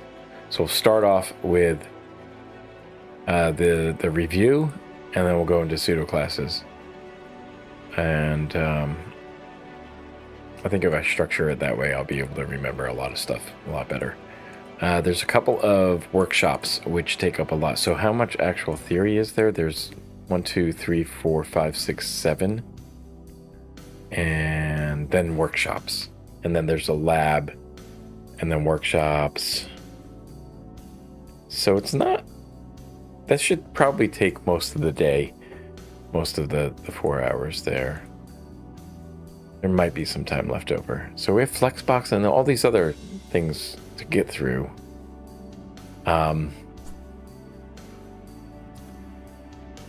Yeah, and so I'm leaving this like HTML review here. We have this like computer basics quiz and review and all that. That's obviously that's going to be very easy. HTML review, and then working towards this certification exam. Man, that's going to take a while, isn't it? There's quite a lot of steps. Quite a lot of steps here. Variables, we got grid, we got animations. That might actually be 2 days for animations. 139 steps to complete on that. Seems to be mostly workshop though. So it might not be that bad. Might not be that bad. Okay, I'm going to take it this time to actually just schedule out the next times. Let's see. This might be a bit of a light day. That's okay. So we're going to schedule out the upcoming days. So that day, the Friday, I don't think we want to do whatchamacallit. So what I'm going to do is take a look at what I should do is like get like a schedule or like get a calendar or something. I really don't like doing it like this. I just don't want to use my whatchamacallit calendar. Maybe I do.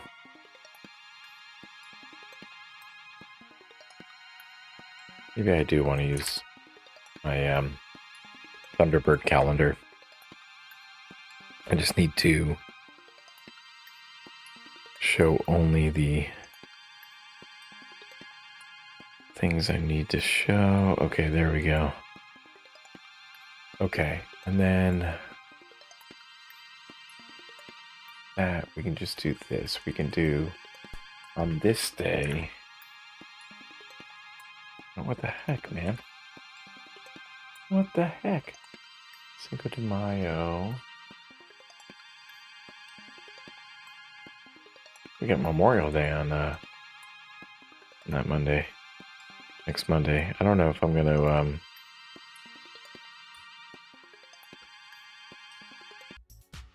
I'm gonna do this. Let's see. Okay, I want that there. I want this.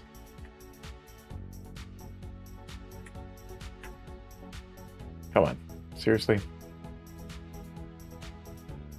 Let's do this as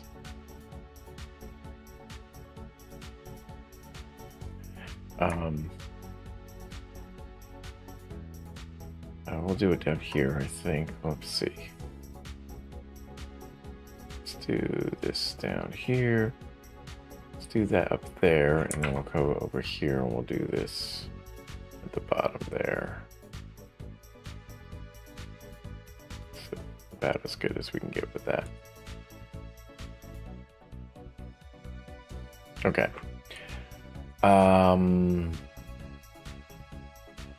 So we'll copy this.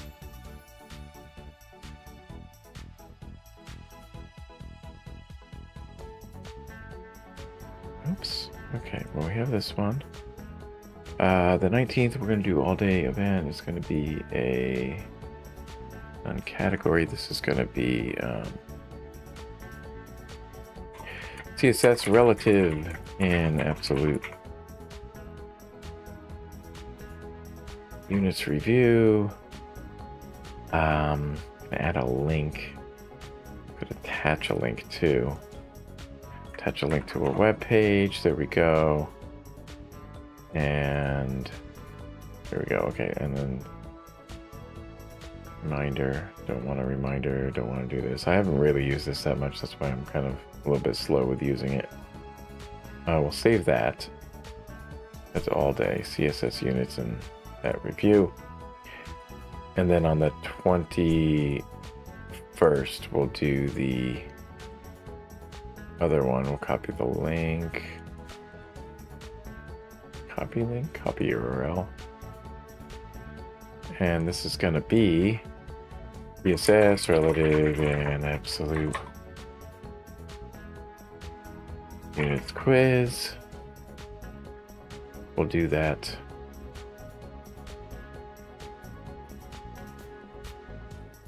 There, and that should be an all-day event. Save and close. And then the next week, so I'm not sure, I'm not sure what I'm gonna do on Memorial Day. I might stream. Not entirely sure. Not entirely sure if I am. I don't like planning too far out ahead, though. But I do kind of want to like get a good idea of like where we are. So I wonder if I could grab these things.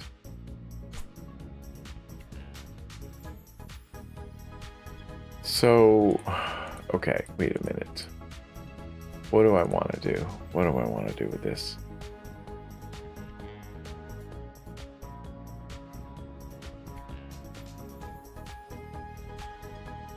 Yeah.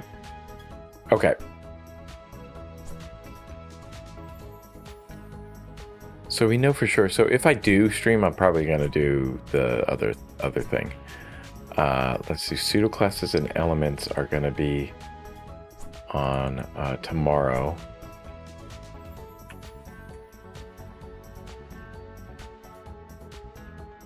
And we'll just copy that as a, or whatever. No. Pseudo classes and elements will be then. Should make it an all-day thing. Okay. Pseudo classes and elements. We're gonna do Tuesday is gonna be colors. That's big. That's a big one. That's a big topic. 98 steps there. Styling forms will be. Let's push that to the next week. That will be in June. In June, we will do. Let's do Monday at styling forms. Styling forms, the box model will be the next day. Box model would be the next day. I like to do like the first 2 days of the week we'll do. Oh gosh, I keep doing that wrong. Let me see. Okay, yeah. How do I just like automatically make it an all-day event?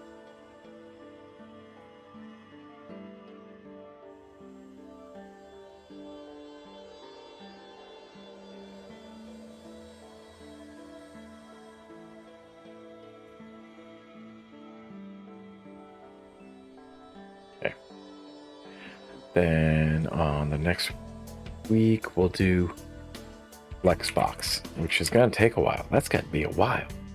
That's going to be a while from there. Okay. Flexbox. And then we have to build a page of playing cards. Can I copy that? Yes, I can. Copy the link. We'll attach a link. And it's an all-day event. And this is a certification project, so we should like mark what it says. As that certification project, that'll be important. Typography, and the next week after that. Gonna take a while. Gonna take a while to get through this one. But I think it'll be good. I'll be able to learn a lot from this. Then we'll go into accessibility, which we kind of touched on. If you followed me in the Tutorial Tuesdays, which you can see on the playlist for Tutorial Tuesdays, I did that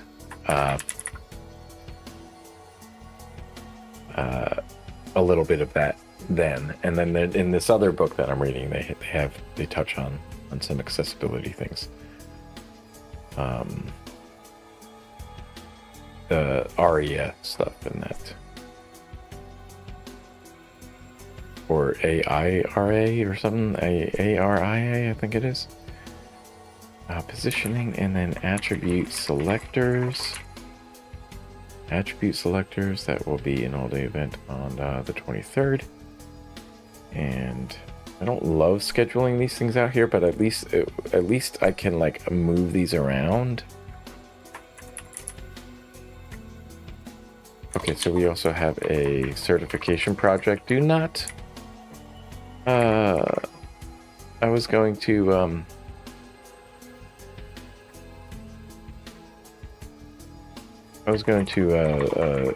abbreviate that, but I don't think you should abbreviate it. Probably not a wise idea.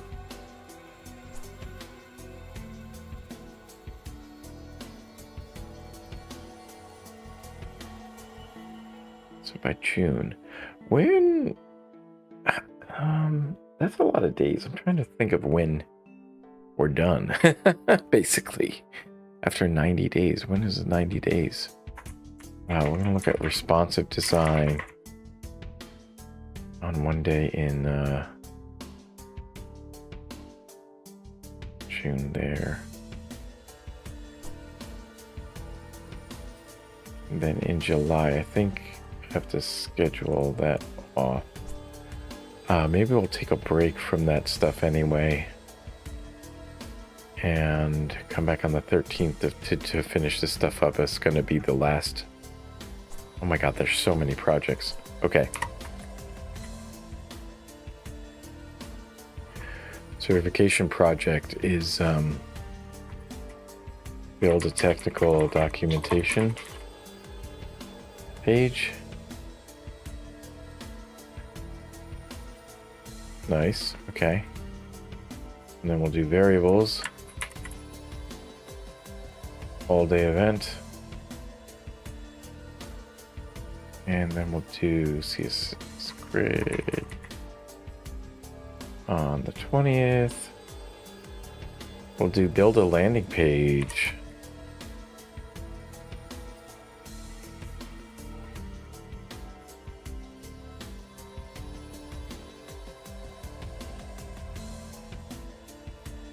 Build a product landing page. Do that.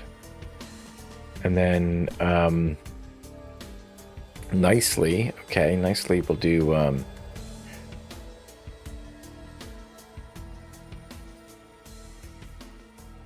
here we'll do oh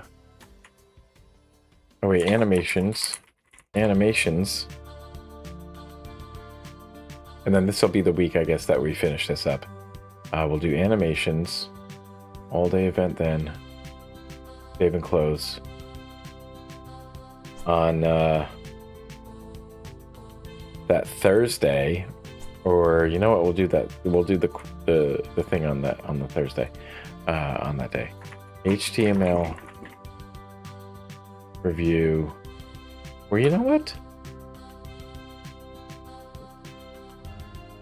let's do it on the 30th, and then the Friday we'll do the exam.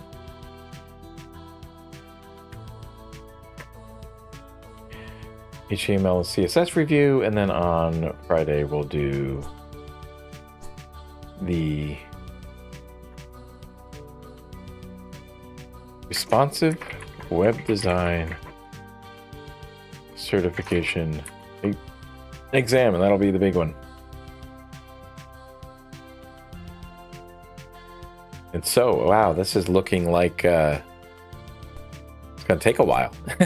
Looking like it's gonna take a while to finish this one up. Cool, that's fine. I'm fine with that. Kind of just wanted to see like how far we could get through each one, but I think like structuring my days to hit these goals just makes it easier for me to feel like I'm progressing the best that I can. So I'm going to take lunch in a minute, but okay, so we have all that scheduled out. That's cool. That's cool. So we have the free code camp stuff. I should probably like change the colors of these things. I'm not entirely sure how I can do that. Let me see. Can I change the color of it? Category.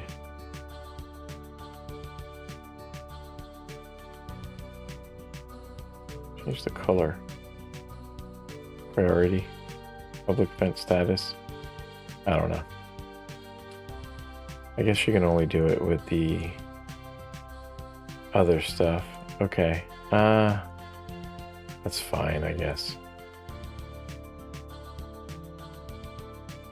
Yeah, change the category. I'll be back in about 40 minutes. We'll read this responsive web design with HTML5 and play around with some of this stuff. So until then, have a good lunch.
Okay, we are back. We finished the absolute and relative units. We are going to, let's see, why is that not showing up on there? Okay, so what I want to do is we're going to just work through this book here. I think that's what I want to do. Okay. I think I'm on 82. That was... Yeah, I wanted to go back up to here. There are media queries, so I kind of like bounce around between like the basics and going forward. Mainly because I like to look ahead and just get my mind familiar with some ideas before I actually try to commit a lot of the core things I need to know to memory. So see, I was on this like loading attribute thing, and I finished reading. Just want to double back a little bit and understand some of this. So you find yourself adding a lot of images or iframe elements to page, consider the loading attribute. So the loading attribute, setting it to lazy means the browser will only go and fetch the item if the user scrolls it into view.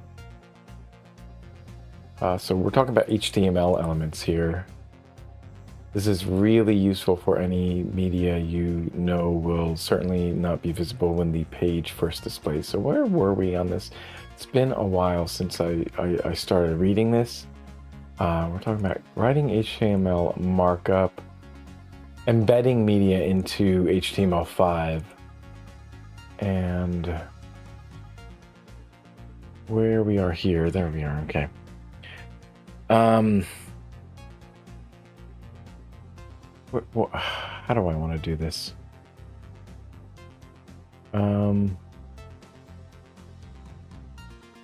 Yeah, I think I might have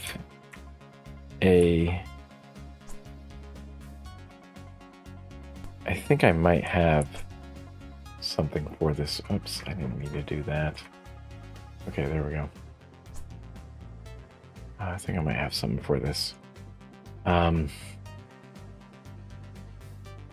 think it's in Learn or something, creating projects.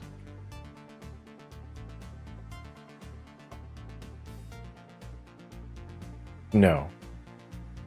Okay, well, that's fine. We can go over to our current project, so that's absolutely fine, actually. So we have the React TS. We can make a directory called responsive web design. We'll just do that. There are ways to do this, so I just want to podium up in here. Oh, you know what? No, that's not where I want to be. I want to be one level up. We want a codium here, but you know what? Let me go back.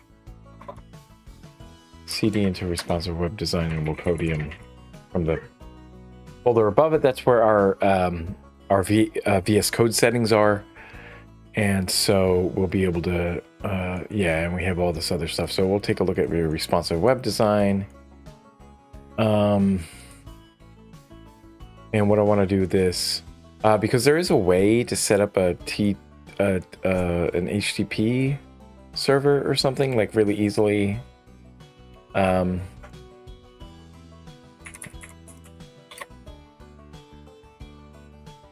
forget what it's called though. Just want to spin up a quick little thing. How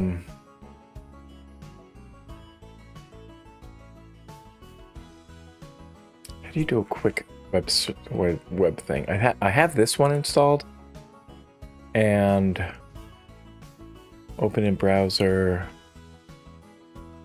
open a specified browser, open a default.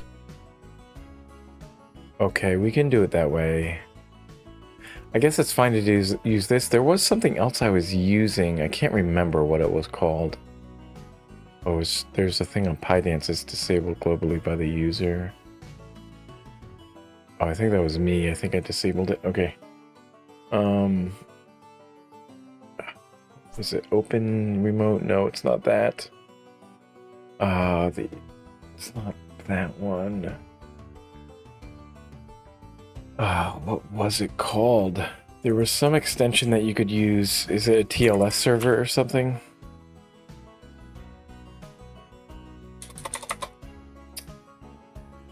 Or TCP server or something?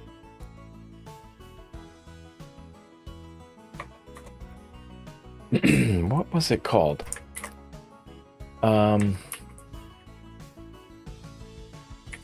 HTML server thing or something like that?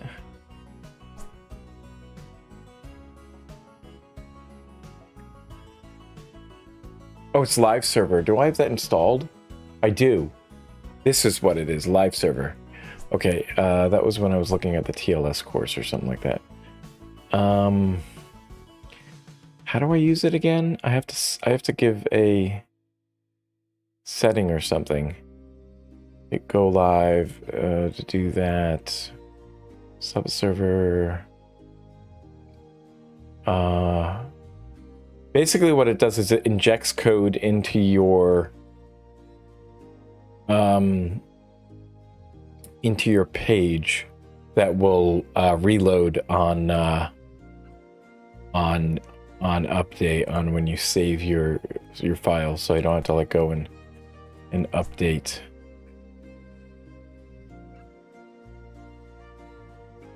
Live server plus it'll enable live changing without saving file. Oh gosh, I don't want that. No. Save the file first and then we re-render. That's fine. Do I have to set up anything? I thought there was something I needed to add. Gosh, I thought it was shoot, I don't know. Okay, well, inside of here, what we'll do is we'll just start working on some stuff here. And so if we're in in this folder, I think maybe what we want to do is to break this up into something. I don't know. Shoot. How do I...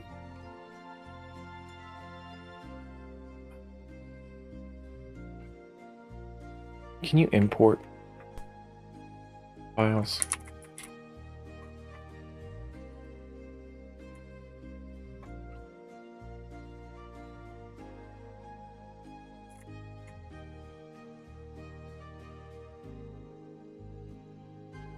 Include. That's what I'm looking for. There's like ways to include.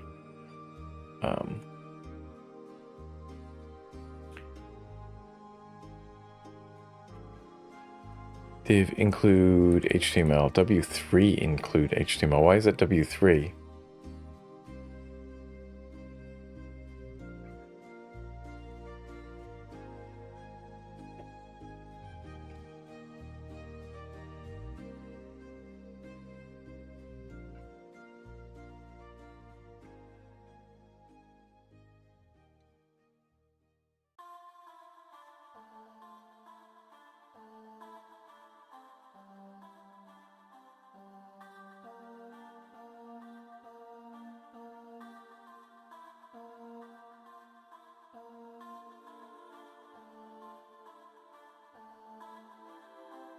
Unless if you have a PHP server, that's not.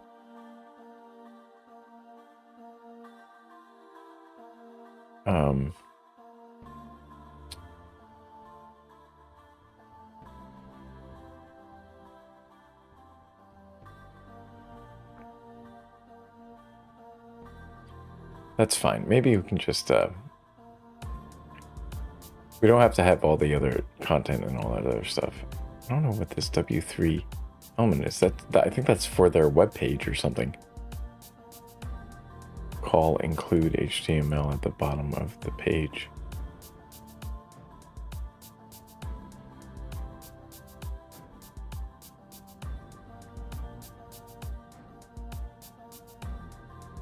I don't think that's it.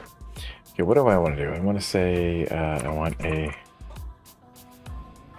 we want to touch a file called the loading attribute. So what I want to do is also make a directory called chapter 2 or chapter 02. How many chapters are there in this book? Let's see. Table of contents. There are double digit. Okay, so we will do 02. We'll do the HTML and then we want the directory chapter 2, and then we'll touch a file called chapter 2. Oh, you know what? I need to move the directory chapter 2 to responsive web design chapter 2, or I'll just remove it to there. Okay, let's cd into that, into chapter 2, and then what I can do is touch a file named loading attribute. Actually, before I do that, we need to check out a branch. So we're going to check out a new branch called day 7. Wait a minute, which ones do I have? Let's take a look at which branches we actually have already. Yes, we do. Okay. Check out our new branch called day 7. And nothing has been changed. We will be adding files, but let's see. Touch a file named loading.html.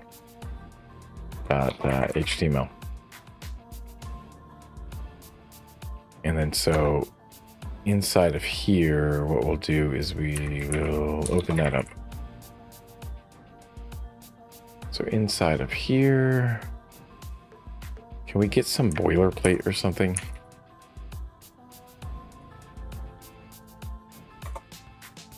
Boilerplate things, snippets, configure snippets. I don't know if I have snippets. HTML doc. There we go. So we do have HTML doc. That's good. Just to get this basic structure out of the way. So what we want is an image source and a rendering of the home page. And so we want a image in here. I don't know where we're going to have an image there. But let's see. Find yourself adding a lot of images, or if you find yourself adding a lot of images or iframe elements to your page, consider the loading attribute.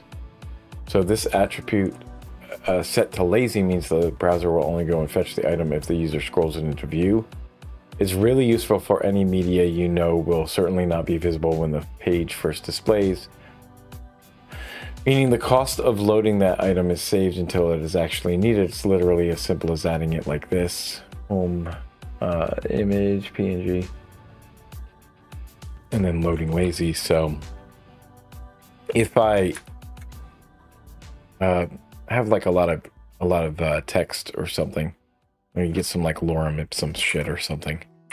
Let's see.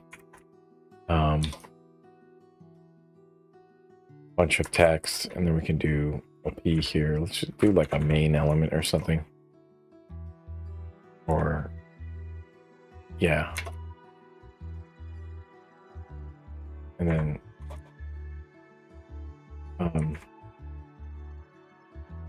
we can like put out like a footer or something in here.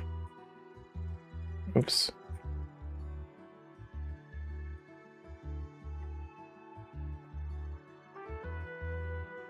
You can actually leave that off, I believe. It's the implicit closing of an image. It doesn't need the backslash, or it doesn't need this slash. We got the footer, we got the HTML. We can do a bunch of text into here, and I'll just put like a bunch of like lorem ipsum shit or something.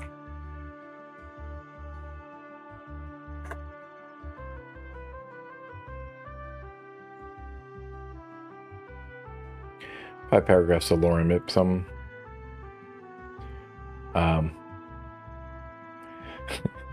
Lorem ipsum generator. Well, that's not what I want. Just want the raw text.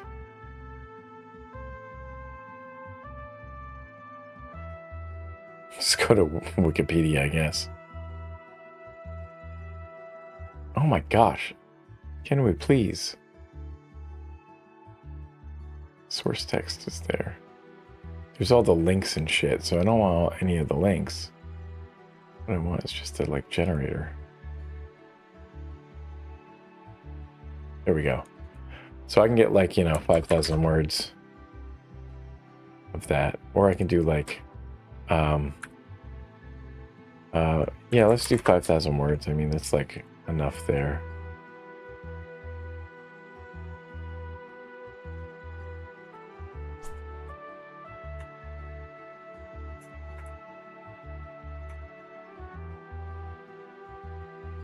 There we go. Let's save that. And then what I can do is I can like open this up in live server and it should come up over here. So what I'll do is I'll close this here. I can do this go live. And then that should spin up a little local web server. And I'll be able to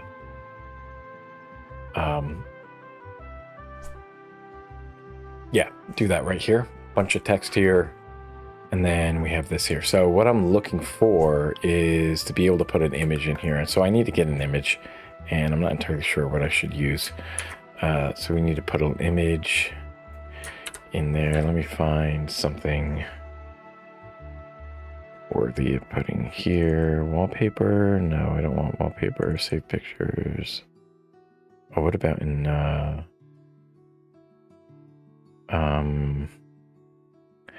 my Nextcloud? I probably have a bunch here. Let me see. Camera. There we go. Let's get a picture of Apatia here. Let's get a picture of her. Copy that, and then what I'll do is I'll paste it into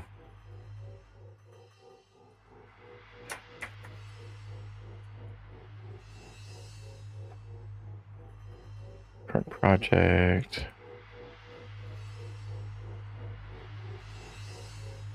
There we go. So we'll have that, and we'll just do a Apatia. And I don't know if can it do JPEGs. I think it can do JPEGs, right? And what we can do is all, and it's just so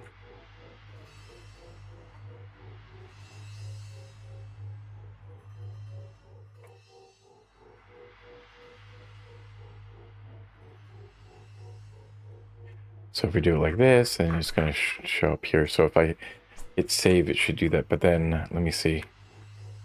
Up here, we got all that lorem ipsum shit there. And then what I have is, so when it comes into the viewport, I'm guessing is what happens when you use this.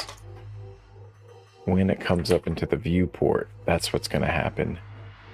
So it loads it when it comes up into the viewport. Yep, okay.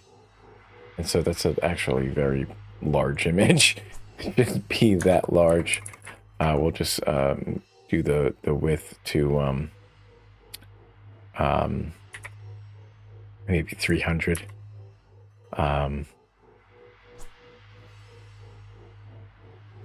Yeah, there we go. What we could actually do is to do styles inside of here. So inside of the header, with all that lorem ipsum, hide this paragraph with lorem ipsum.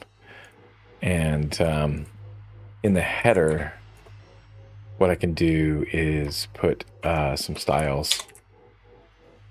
And inside of here, this is what we'll do. We'll do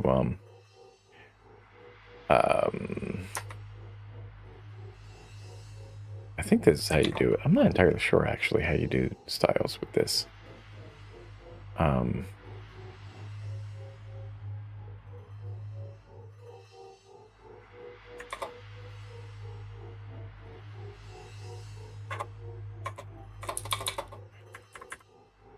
I do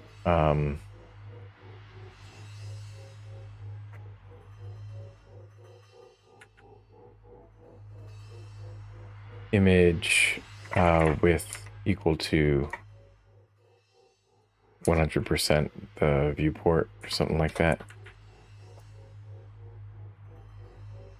And then There we go. Yeah.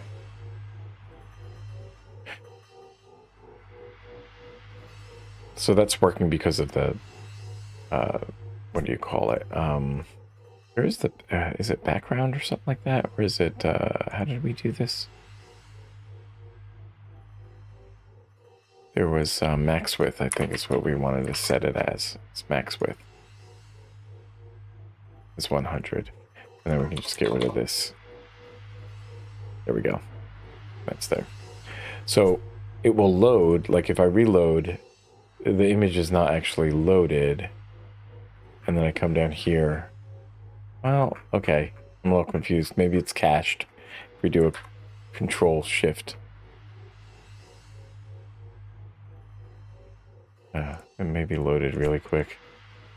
It's hard to tell, but I guess that's what we're doing. They're talking about there.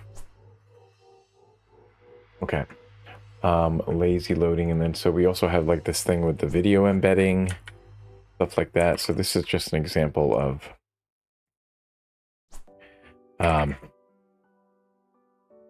loading.html.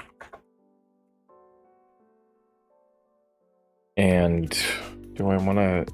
No, I don't really want to upload the images and stuff. That's not... Typically, that doesn't go well with this here. With Git. And so let me add that. We're going to commit, and we're going to say...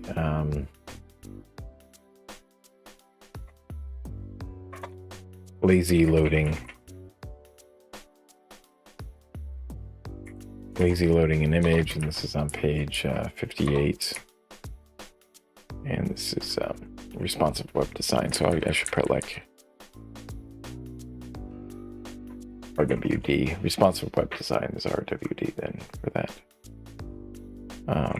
Status, that's there. Okay, so all right, let's take a break and I'll come back and we'll work through some more of this book here.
Domino's one drop pizza set 99. That's not, I'm not sure what that.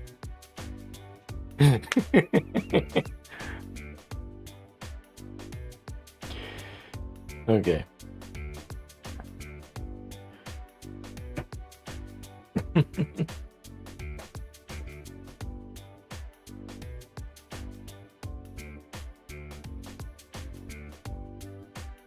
Okay, let's replace this in the footer. And is there a lazy loading thing here? Opposite of lazy is eager. The default is if you don't add the attribute anyway. Okay. So instead of the image, we'll just do. Actually, you know what? In addition to the image, we'll do iframe loading, lazy, and width is 560, height of 315. Oopsie. And the SRC, we're gonna have to get this from there. Oops, HTTPS, www.youtube.com. You don't need the www. Everything is the World Wide Web now. If you're not getting something in your local file system, just in trying to get to the web, or you're not trying to get to an FTP server, or anything else, everything is www. It's redundant now, so they got rid of it. And frame border and allow, but a whole bunch of things here. Accelerometer doesn't really matter here because it's on my computer, not on a phone, but clipboard, write to clipboard, encrypted media. What is all that stuff? And then gyroscope doesn't matter either. It's for flipping the orientation, and allow full screen. And that's it. There we go. So there we go. Now, what happens? I scroll down here.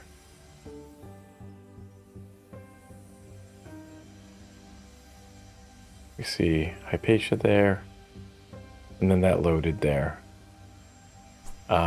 Interesting. Very fun. Very fun. Very fun.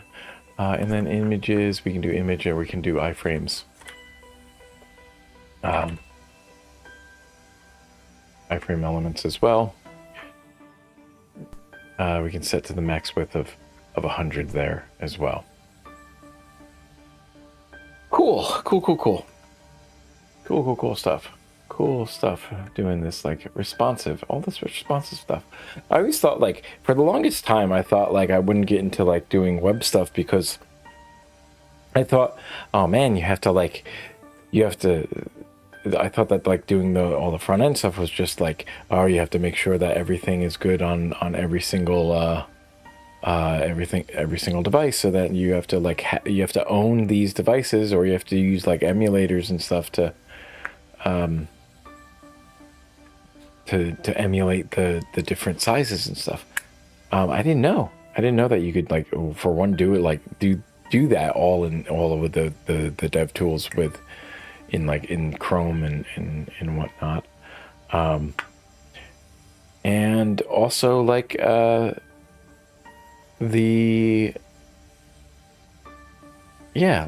thought you would have to actually own the device or something. You'd have to have a whole bunch of devices to test everything on. And so I thought it was just like a pain to have to test every different type of layout and stuff. I didn't realize that, like, well, now that, like, I mean, they've solved a lot of those problems with browsers, with CSS and HTML5 here.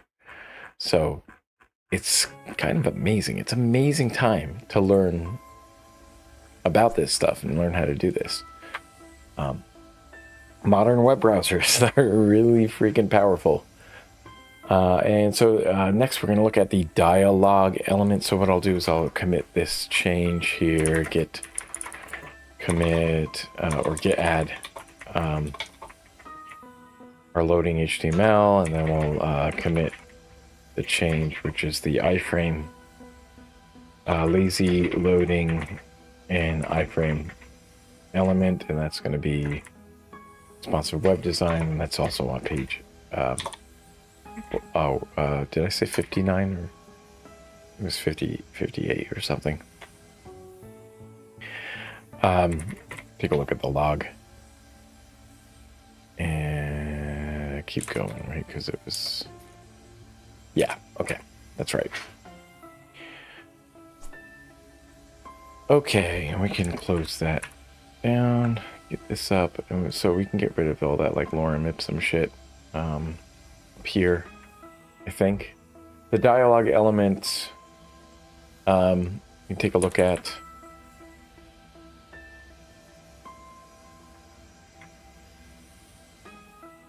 Get rid of this main bunch of text.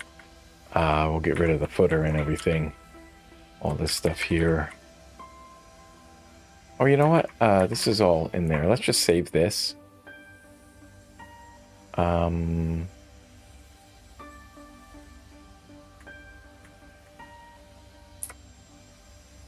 Oops.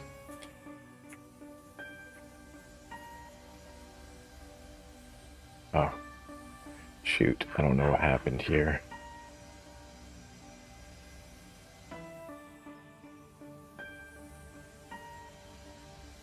Let's just check it out again. Check out the... Oh, God.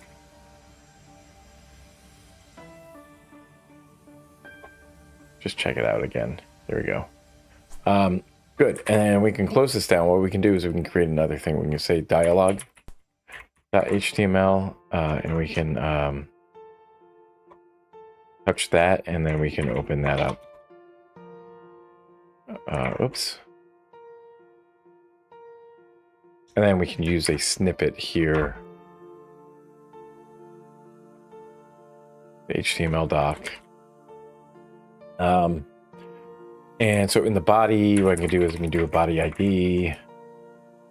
Is a launch dialog. Keep it automatically comes up with the whatchamacallit, but I have a habit, the quotation marks comes up with that, but I have a habit of automatically writing them. So we have form result. See, again I did it. Closing the p tag and dialogue element. ID dialogue LE, and what we'll call this, and again I did it again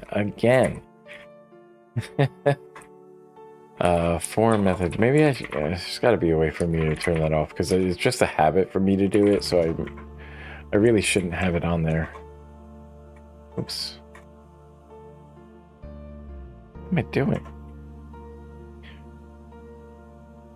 And then so we have this form with the dialogue, and we have H1. We're going to have the, how about this question mark?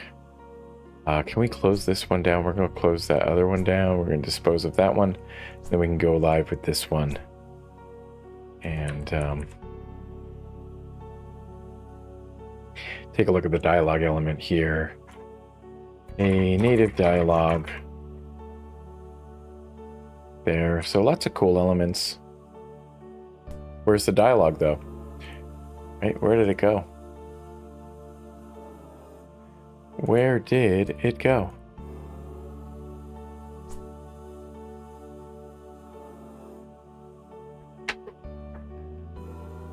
Okay, where did it go? Where did it run to? You might know what a dialogue is, even if you know by a different name. It's a pop-up you get when you ask the site, asking you to subscribe to a newsletter, log into a service. Coding this kind of thing has always been problematic. Worse still, if you didn't think they were problematic, it's likely because you didn't realize there were accessibility problems with your implementation. It's likely users using only a keyboard could struggle to get focused into the dialogue or be able to unable to leave it. Thankfully, we now have a specific element to handle these use cases in the code for this chapter. You will want to consider example 0205 HTML. Should we get the maybe I should get that. Maybe let's hold off. It's page 59. Let's go up to probably the beginning of the book. Let's see.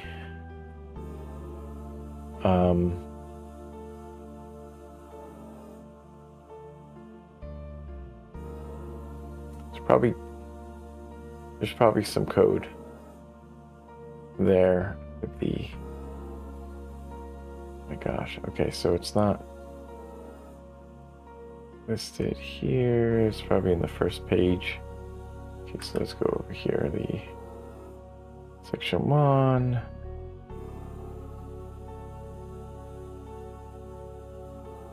Essentials. Okay, so browser. I'm looking for a link to their whatchamacallits.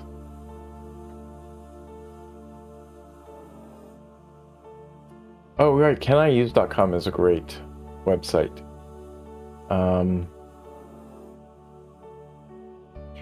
Basic HTML.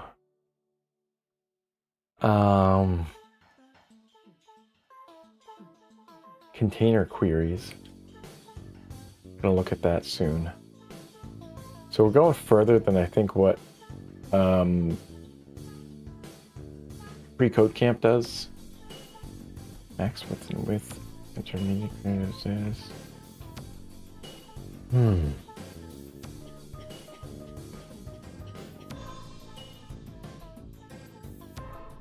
Oh, there's a Discord space. I don't want to go there.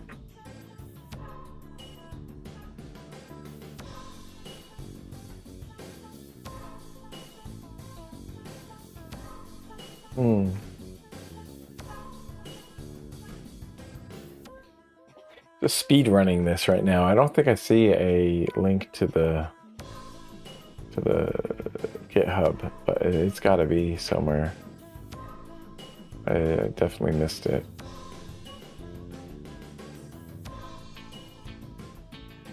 Graphics with the bold. Yeah, ARIA. It's the thing I was talking about earlier. It's the Web Accessibility Initiative. It's the Accessible Rich Internet Applications part of that. And so, yeah, we're here doing this stuff. Okay, so I don't know. Maybe I'll just work through it. Consider that. Okay. So here we go. Where's the dialogue? So we can put a key tag here. So the only thing left to do is this miss me, and then you can put a button inside of that.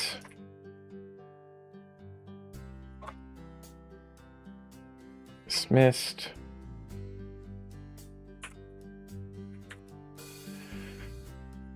Dismiss dialogue. Where's the dialogue though? Where's the dialogue? Where'd it go? So there's no callback. That's probably why, right? Because we're not handling that there. Returns the value of the button because of the more built-in functionality. It's worth noting that when you click the button, it automatically gets an open attribute which you can look at in the dev tools. Styling with okay.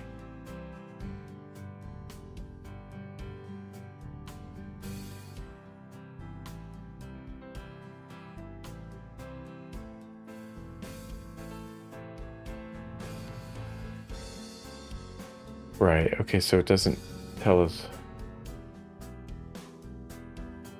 where it is, though.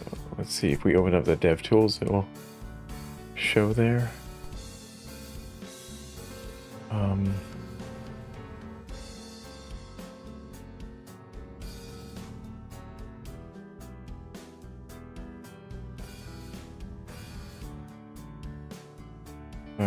That thing's just for library loading, right? So when I click it, it automatically gets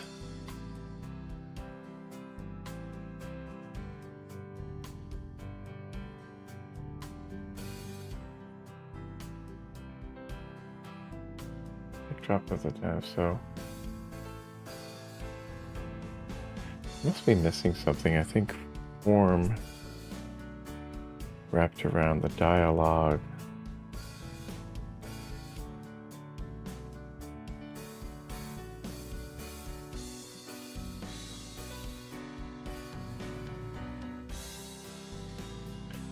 An ID is launch dialogue, but we're not actually.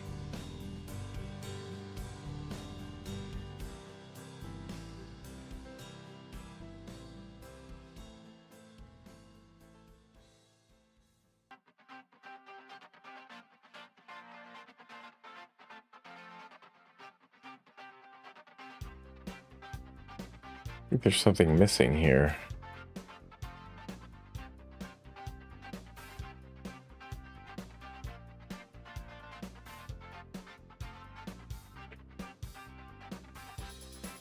I think there's missing a callback or something with the dialogue. The open does it? So is it, but they're saying that it automatically opens up.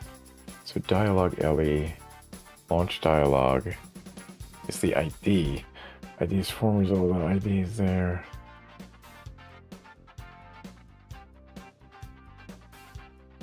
Oh, and then you need slide on JavaScript, but then okay, so we need this stuff too. So what we'll do is we'll add that. Let's import a file then into here. Link rel is a style sheet. Keep doing that.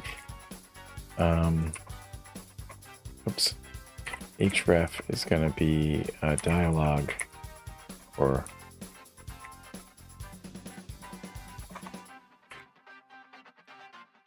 that CSS is what we'll do, and then we'll create that file. So let's open that. Create a file. Create the file. And then we'll create this one. So we have this dialogue. We're going to give it the border radius of 10 pixels. We'll save it. See if there's any change. It looks like there maybe has been something. We're going to give it a backdrop.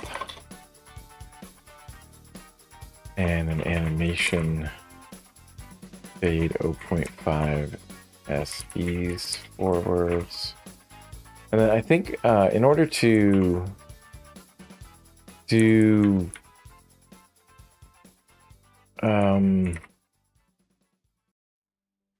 is it JavaScript or something?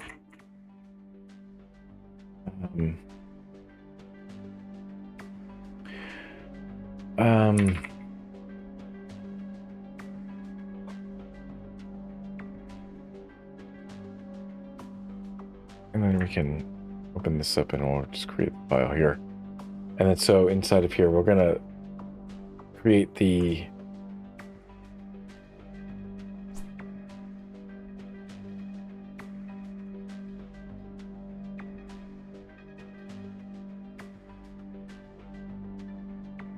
the JavaScript here.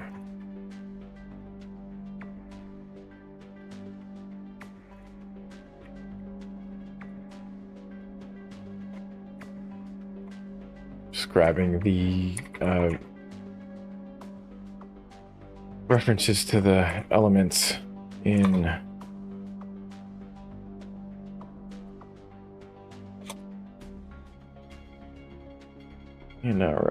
our HTML. So then the launch button, we're gonna get a use a event listener.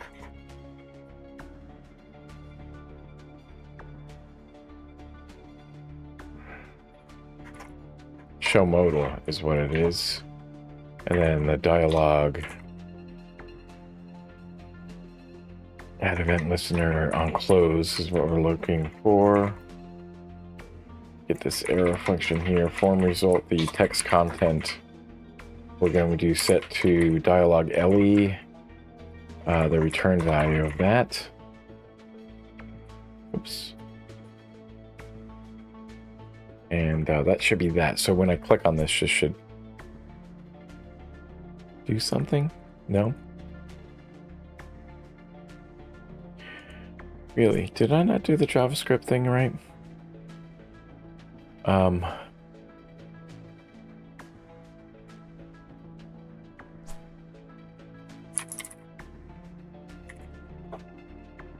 Are we import again?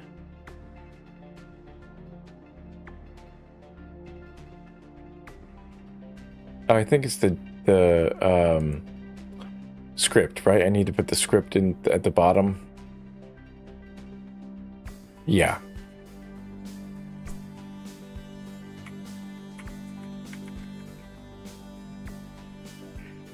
Bottom of the body or something like that.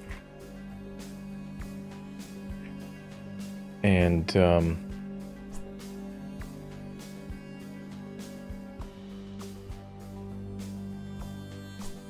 or I could put it up top. Really?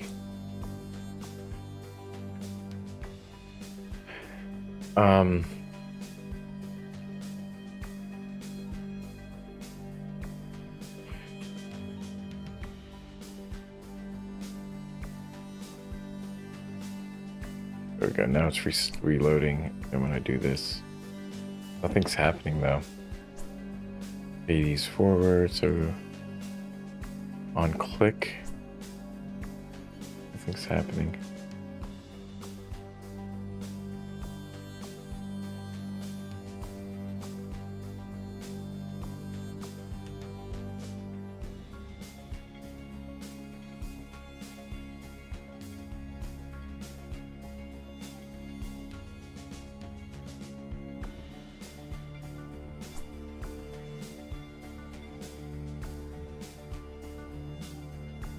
Down here.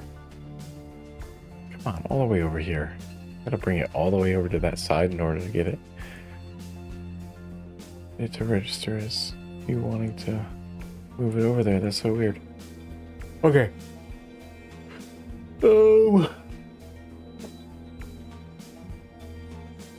I think you actually need to have this down here. There it is. Yeah, it actually needs to be at the body. Native dialogue, only thing is left is to dismiss, and then it has that. So what you can do is to do the styling here. Border radius is 10. That looks good. The backdrop. Fade out there. We can do a button styling. Heights 40px. Padding, where I guess we're deliberately not using relative units here, just for the example here. What we could do is we could do this as the button height could be, let's say,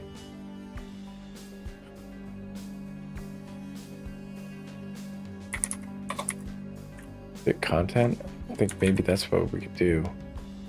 Let's fit content on the button.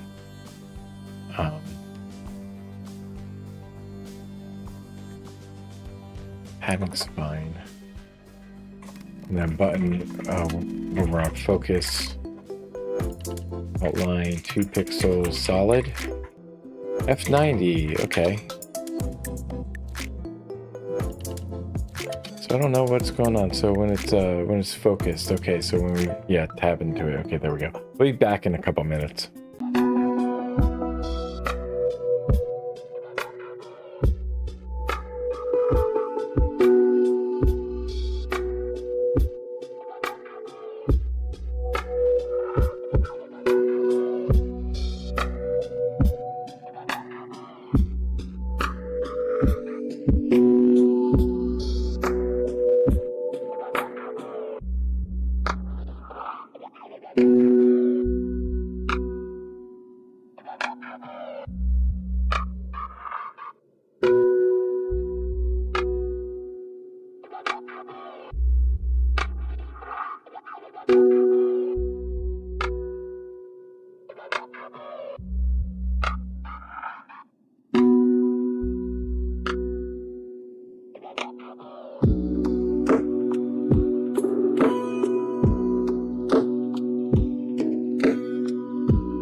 Alrighty, let's see. Let's finish up styling this thing and just playing around with this. It's kind of cool. Kind of cool just play around with this stuff. Fade. 0%. Background color. So, we haven't touched upon this in the free code camp course yet, but these keyframes. I've used these a little bit for creating my own little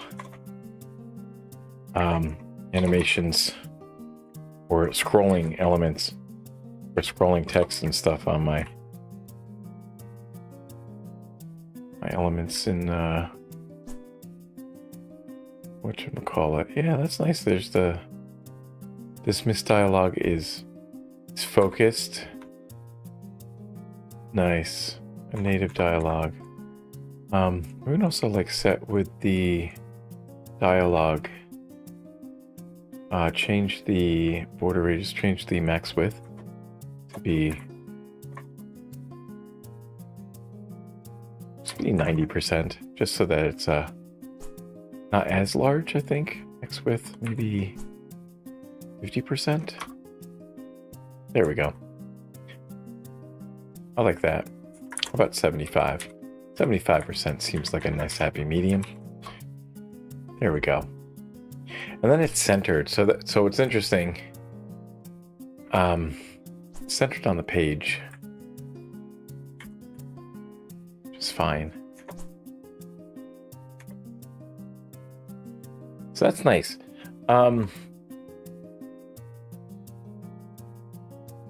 These dialogue things come up and these modals come up. Yeah, so it's a dialogue LE is a dialogue and then the show modal with the dialogue. That's fun. Okay. So I wonder if that's what's in the crosshair.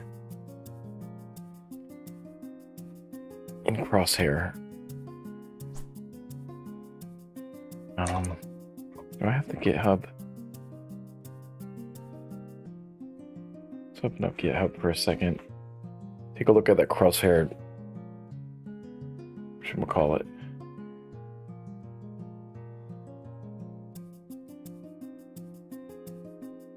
The return value is set on the button that submits the form in the dialogue. Not essential, but potentially useful for depending on the use case. Possible to show a dialogue in a non-modal manner. To do that, instead of using a show modal, use show method. This situation, no backdrop is inserted and the dialogue is inserted using absolute positioning by default.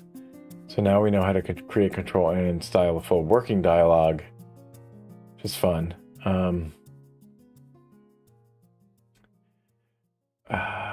Everything from basic creating a page that validates through there, although not specific to responsive designs. Also covered how we can write semantically rich and meaningful code, and considered how we might ensure pages are meaningful and usable for users who are relying on assistive technology. You should now have a decent understanding of the wide and varied vocabulary of HTML elements.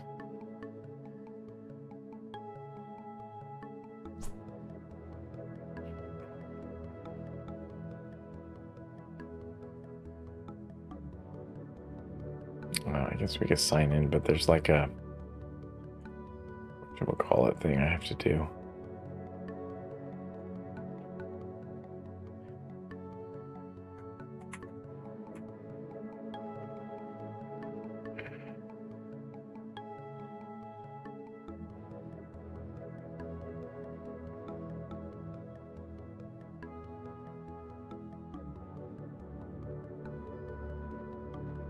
So it's in Crosshair, and there are a couple of updates that I need to take a look at.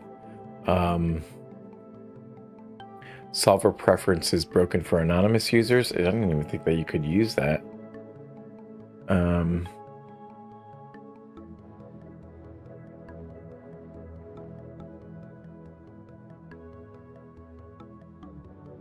Yeah, this has been the case for a while, I thought. Thank you, it helps a lot. The preferences aren't supposed to be visible to anyone who isn't logged in. And in certain cases, it looks like they can be currently interesting.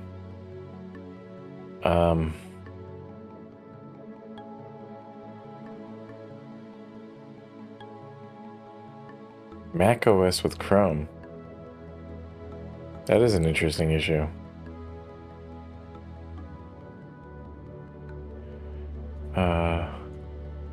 Display the title.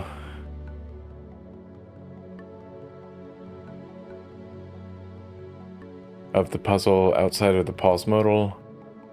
Yeah, that's, yes. I would love it if they did that. I feel like this does.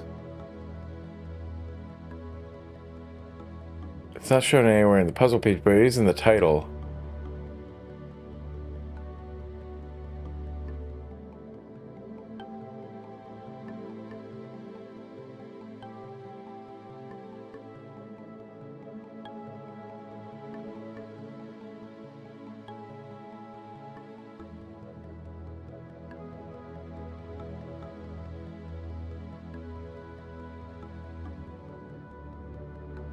Probably should be in italics or using a slightly smaller font or further differentiate.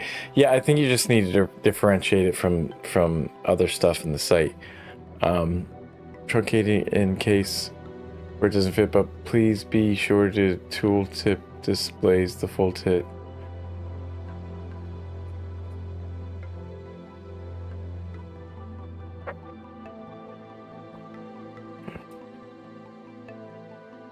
Okay.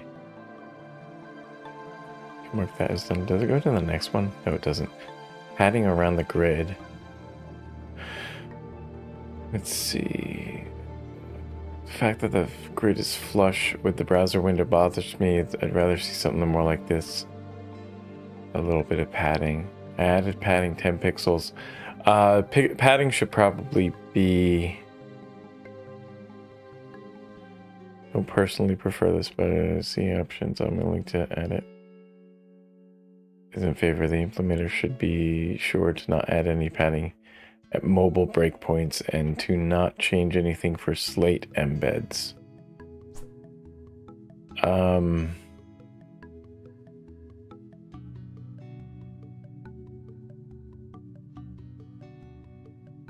Good to know.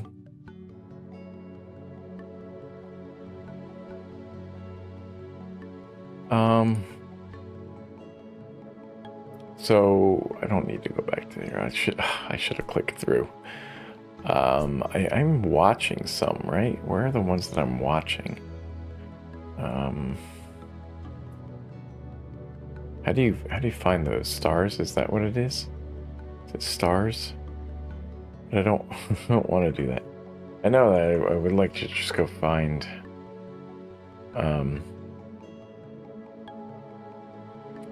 we're not in Phoenix anymore. But it's okay. I am seeking mentorship. Nobody ever watches this, but that's okay. But if you're watching this on repeat and you happen to like get to this point in the video, which is 4 hours in, and for some reason you're here, I am looking for mentoring opportunities for what where my skills could be utilized, and particularly in nonprofit roles, in non-big tech roles, basically. And if you're doing something good for society, then let me know. I would love to work for you, help you out, and wherever my skills could be needed there. Let's see, owner. We're not looking for owner. We're looking for crosshair. You can just look through all of GitHub and just go to this one. So I'm looking for the dialogue element. So I think, so in the app version, you have all these components. The components I think that we were looking at, I think it might have been part of the pages. And so pages brings up the play dialogue thing. Is it pages or is it something else? I think it might be something else. The puzzle, something or other. Weekly, and the other thing in bed. Reducers, we got reducers here. Pillar reducer, grid reducer, puzzle utils. Sort of like functions and shit. Typings, pages. Lib emulator data components. I think it's in components. Puzzle component should be one. The puzzle page.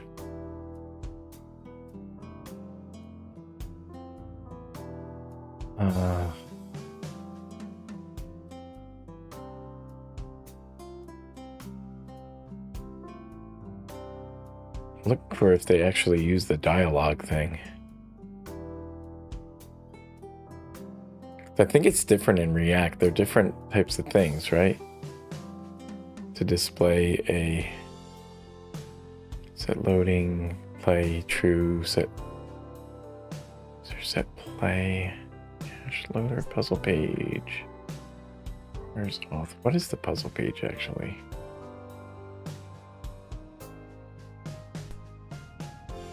Puzzle overlay, I think it is. So somewhere around, there's a puzzle overlay that pops up that tells you solve time, success. There's all this other stuff. How does it work? How does a modal work for this? There's got to be something. So it's got to be.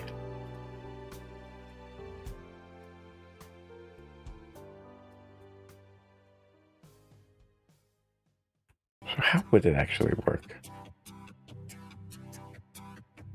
So, overlay module. We're using modules here. So he is using CSS modules, I think. Interesting. Okay, so to React with CSS modules.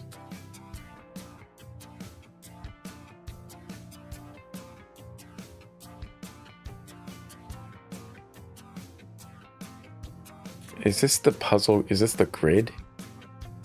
Is this the puzzle?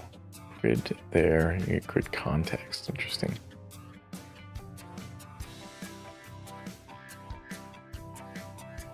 Is the grid here? It's got to be here. Grid.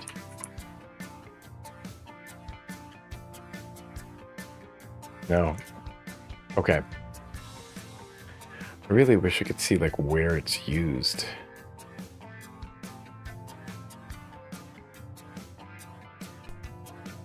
Not entirely sure.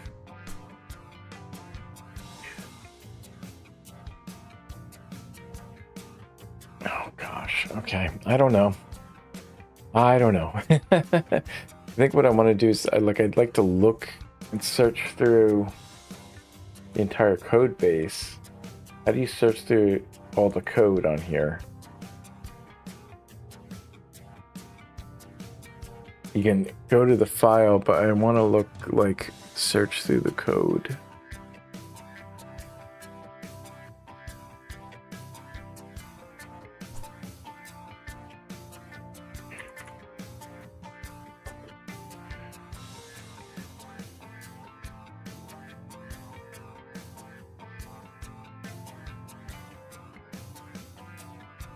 You can search for files.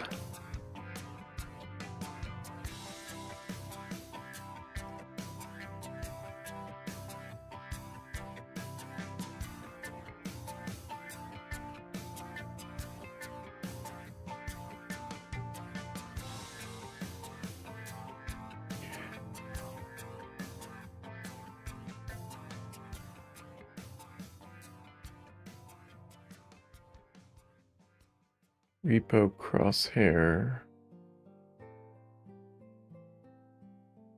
So if I go and I search through here, repo crosshair org, that, and then I search for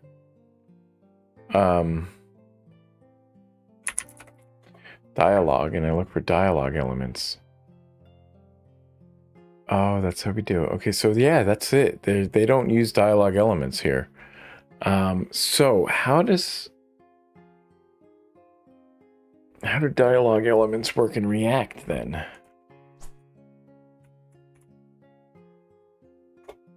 React modals are different.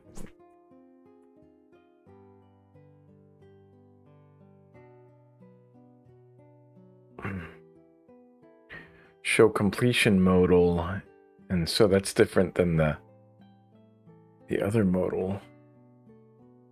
Overlay.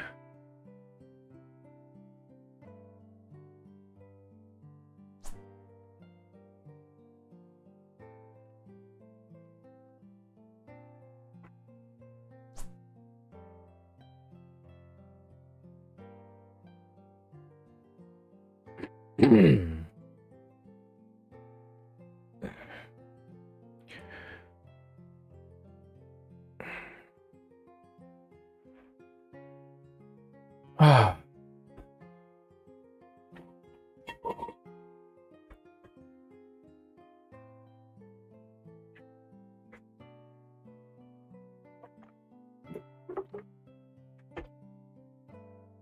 Okay. Oh my gosh. It's just rabbit holes that I go down. I gotta close that. Get out of there. Let's see. So we're gonna get into another chapter. In this chapter, covered a raft of HTML elements. We didn't cover them all, but we certainly covered all elements day to day. Screenshot the website. Try to create an HTML page for this. Consider the head section and what you need in there. Think about the language the content is in and any meta tags you might need. You can see the live site here. And Peach. Wait, which edition do I have? I think I have. Which edition do I have?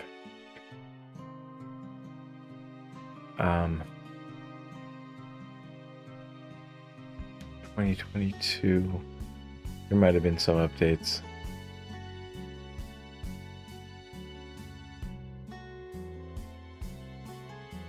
Oh, the website source code is here. Oh, wait, website source code. But we're looking for the other thing. Oh, okay. You can save it to, it's not the web, is it the website? Or is it the...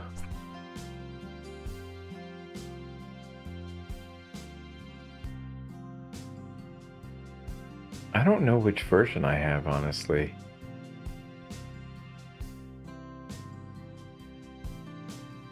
Download both, I guess.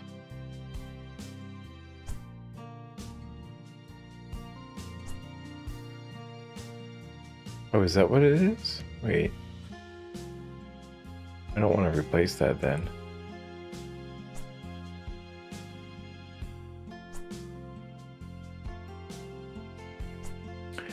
RWD4. Okay, so that's the 5th edition. I think I have the 4th. I think I have the 4th edition. That's okay. Let's take a look. Let's take a look at what we got. We got downloadies, download. Do. Okay, so chapter 2.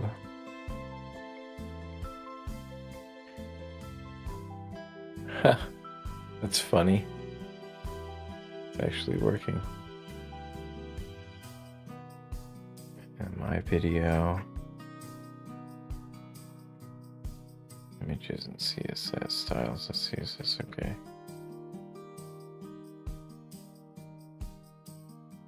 Okay. All right. Okay, so we can close this down actually. And we'll commit those changes. So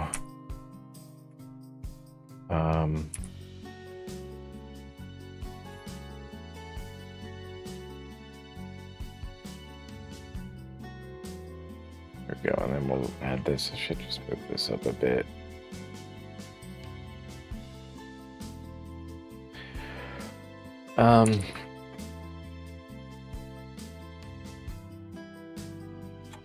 We'll just do chapter 2, RWD, page 59 is where we are, or are we on something else? What are we on?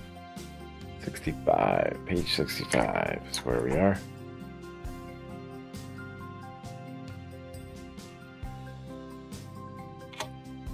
Log, there we go.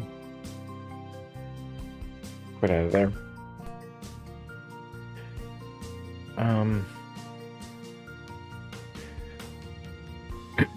So I'm not entirely sure which version I have, but I've got to be able to find that race. So let's go to the table of contents here for the, let's see. So I should go back to the first page. Go back to I. Go back to I. So we have the 4th edition is what we have. Okay. Yeah, we'll just go back. I guess we'll go back and back and back. Okay, hang on. We need to go to page 65. There we go. Media containers, media queries, and container. Media queries, container queries. Okay, that's what we'll learn. Media queries, container queries. Let's do some of this stuff here. Okay. What's happening here? I can just get rid of that file. I don't need that file, but it's fine. It's fine there. I guess what I could do,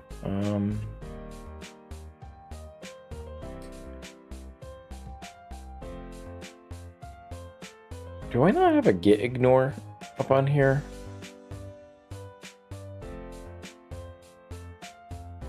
There's a git ignore here,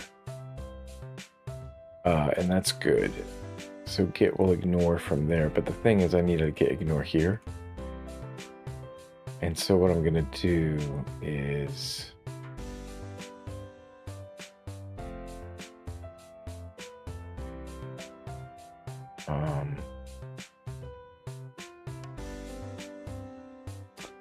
yeah.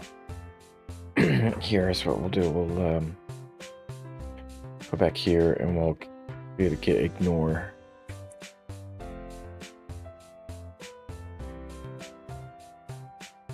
And then we'll open it up.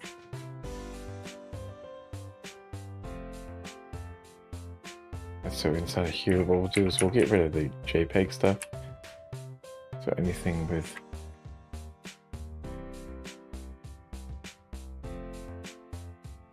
star.jpg in here.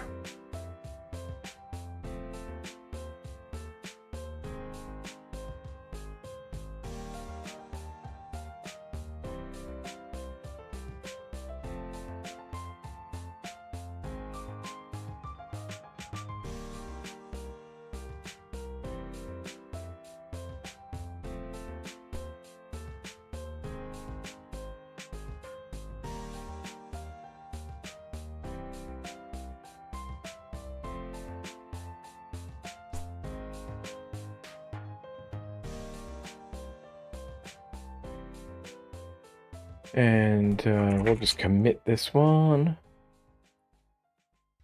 So, in a minute.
right, let's see what we got here. For chapter 3, we're going to create another directory, chapter 3, and then we're going to cd into that. Just make sure that we're on the right one. And media queries and container queries. And so this chapter will look in detail at CSS media queries, hopefully providing all that's needed to fully understand their capability, syntax, and future development. At the end of this chapter, also look at container queries.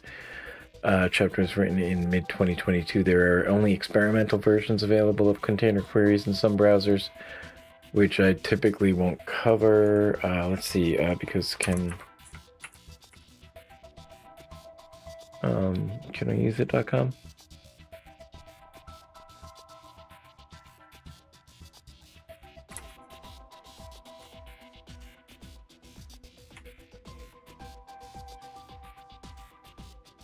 What is it called? Can I use.com? Okay, that's what it is.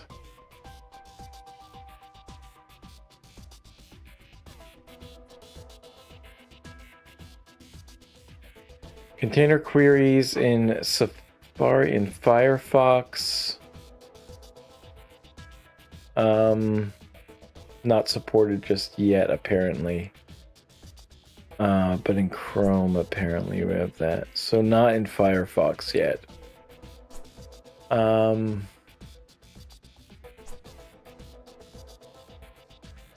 We container style queries. But container size queries. We can do size queries. We can do... I don't know. Not a lot. Not a lot. Not a lot. Because LibreWolf is basically Firefox. So that's what we'll be looking at. Okay. Good to know. Good to know that I really can't use them. So I bet that Free Code Camp won't take a look at those. Okay. Container queries are likely to be a very significant addition to the web platform. As such, we will take a whistle-stop tour of the current implementations and consider some of the considerable possibilities they promise. To begin with, let's understand everything we need to know about media queries. And so the last chapter ended with the initial markup for our WD education website. It wasn't necessarily the final markup, but it was solid enough for us to start working with for sake of this chapter. Taken that markup and added some corresponding basic mobile styles. If you open the index.html file inside the chapter start folder in a web browser, you'll see the design looks acceptable at slim viewports such as mobile phones. However, it quickly starts to look a little stretched when you widen the browser. The initial styles were written with using a fluid proportional approach. This means widths are generally written as percentages rather than fixed pixel sizes, the upshot being that the content at least grows and shrinks to fill the browser window regardless of how small or large it gets. However, this still leaves us with the problem that when you go wide enough, you need to do something a little more drastic visually than just making things wider still. We can fix this problem with media queries. Media queries allow us to target specific CSS styles depending on the capabilities of a device. For example, with just a few lines of CSS, we can change the way content is displayed based on things such as viewport width. I'm going to copy this. Go back over to here.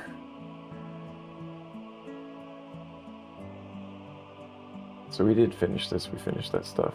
And we're working a bit on this here.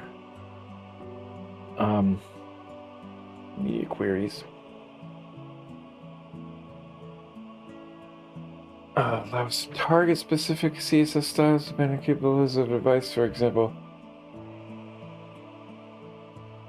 With just a few lines of CSS, we can change the way content is displayed based on things such as viewport width, screen aspect ratio, orientation, and so on. So we're going to understand the meta viewport tag to make media queries work on mobile devices, learn why media queries are essential for responsive web design, understanding the media query syntax, learn how to use media queries and links in import statements and within CSS files, understand what device features we can test for, consider whether to author alike media queries in one block or wherever it suits. Consider the latest capabilities added in media queries level 5 that we can use today. Media features like pointer, hover, prefers color scheme, and prefers reduced motion, as well as better ways of dealing with viewport ranges. Look at what future media queries may provide. So back in chapter 1, the essentials of responsive web design, inserted a meta tag into the head of our web page. Make it work on mobile devices. At that point, I made a promise that chapter 3 would explain exactly what that tag was, what it does, and why we still have it. It's time to make good on the promise. So meta viewport tag. In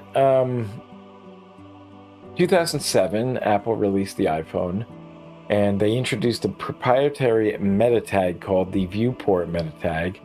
Its purpose was to provide a way for web pages to communicate to mobile browsers how they would like the web page, the web browser to render the page. Without this meta tag, iPhones would render web pages as 980 pixel wide window that the user would then have to zoom in or out of. With this meta tag, it's possible to render a web page at its actual size and then adapt the layout to provide the kind of web pages we now all expect to see when we browse the internet on our phones.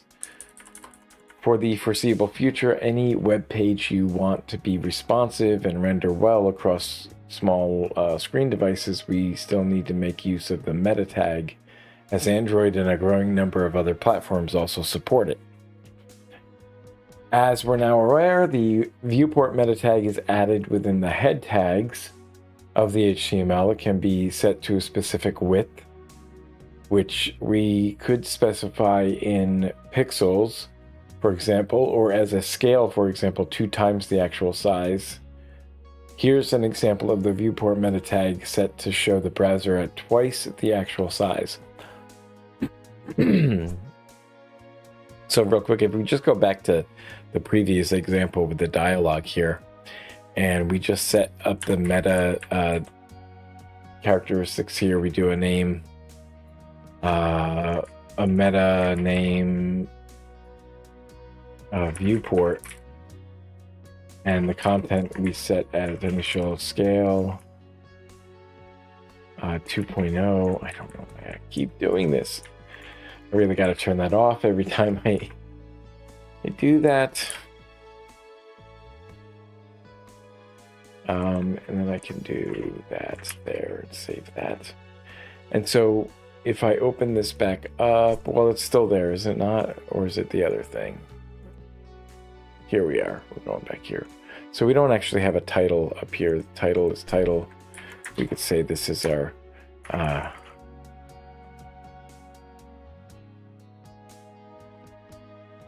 dialogue attribute element. Dialogue element or attribute.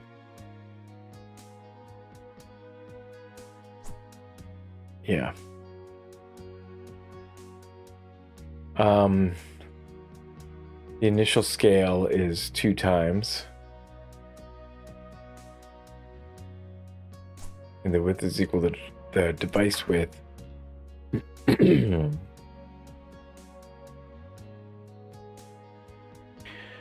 Okay, well, that's fine. Break the meta tag down and understand what's going on. The name viewport attribute tells the browser this tag is dealing with the viewport. The content initial scale 2.0 section is then saying scale the content to twice the size. 0.5 would be half the size, 3.0 would be 3 times the size, and so on, whilst the width equals device width part tells the browser that the width of the page should be equal to device width. The meta tag can also be used to control the amount of zoom a user can zoom in and out of the page. This example also allows users to go as large as 3 times the device width and as small as half the device width.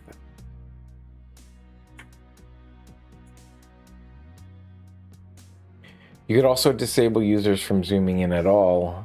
User scalable, no. Interesting, okay.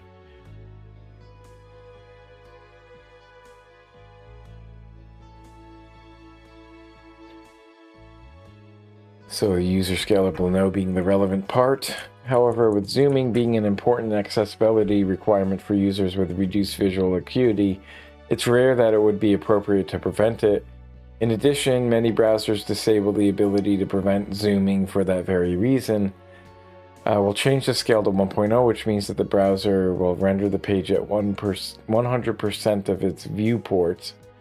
Setting it to the device's width means that our page should render at 100% of the width of all supported mobile browsers.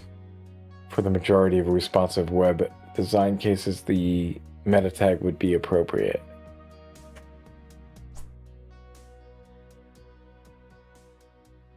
Interesting. So if we get rid of this part,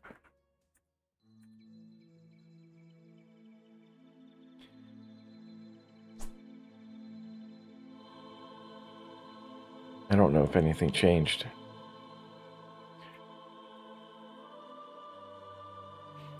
I don't know if anything changes. If I go like that and I save it, it does reload, but nothing really changes. I think maybe what's happening is if I do the dialog CSS, if I do dialog, and maybe I could center the dialog. I'm not sure if that's even a possibility with this. Like we could do,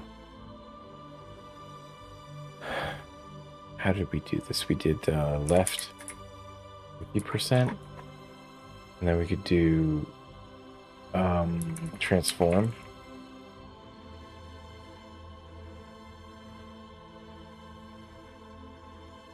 We could also do position as relative. So it doesn't really work, which is interesting. So the dialog part is there, but the button, oh, the button is what we want, actually. The button is what we want. So if we put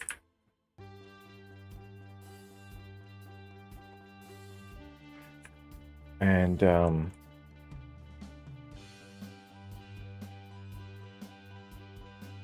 top 50%, the position's relative. So then the thing is the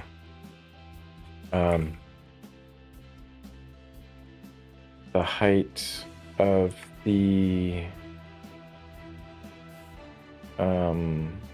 body is what we're looking at. So if we do body,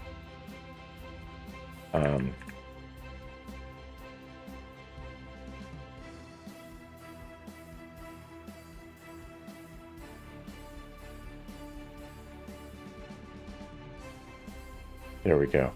So does it change then if we do it in this other scaling? No, I don't think it does. That changed that. It didn't really change anything. Oh well, I don't know. That was my thought anyway. Okay, so we'll get rid of this. Close this down. We'll just check out the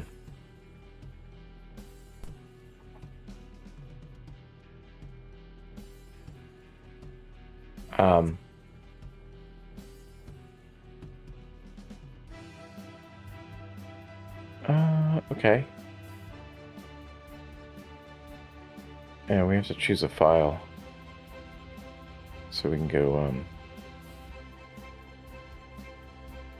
update to paths. There we go. So there it is. Okay.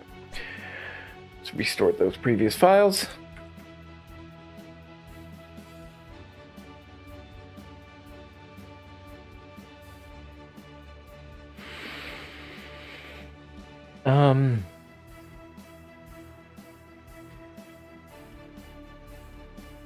Should be all we need to know about viewport meta tags from a responsive design perspective.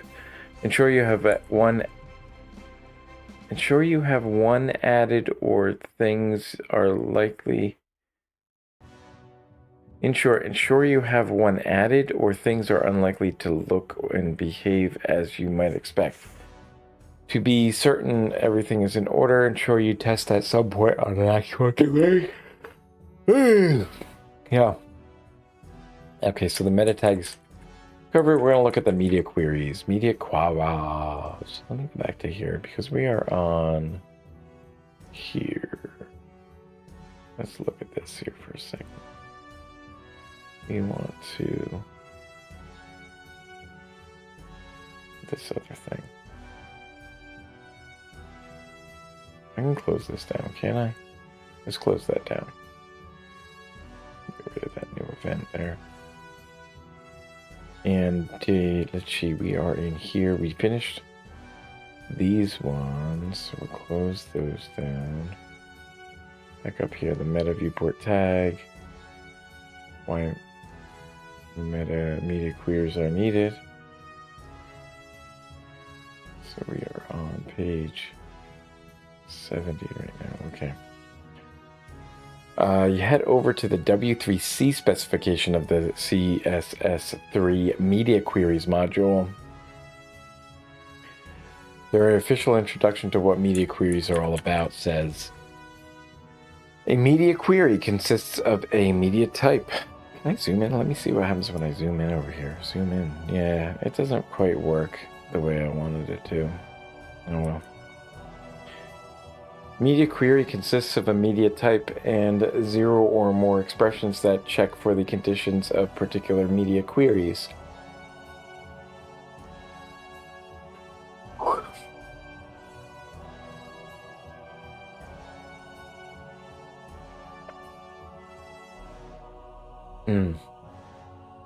Among the media features that can be used in media queries are width, height, and color. By using media queries, presentations can be tailored to a specific range of output devices without changing the content itself.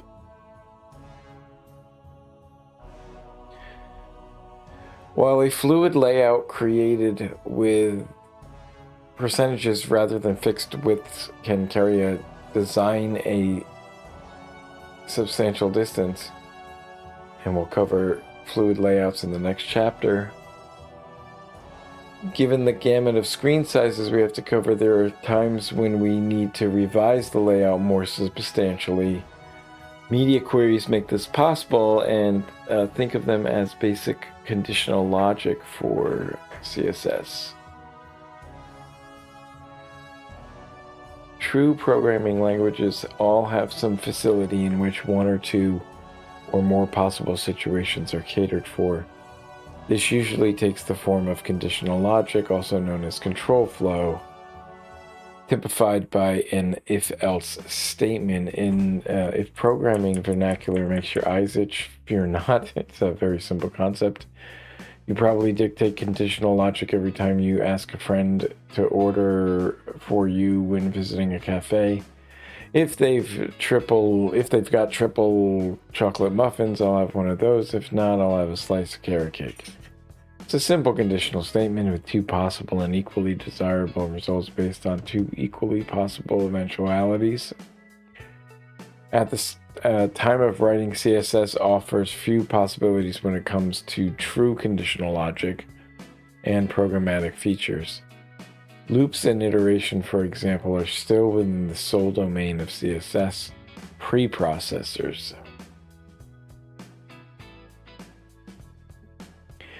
You mentioned a fine book on the subject of the SAS preprocessor called SAS and Compass for designers. However, media queries are one mechanism that does allow us to author basic conditional logic, styles applied depending on whether certain media-based conditions are met. Media query syntax So what does a media query look like, and more importantly, how does it work? So we're gonna play around with this little document here, and let's check off that we are on to media query syntax here. So let's get started with this thing here. Let's get, we're in chapter 3, so we're going to do media query syntax. And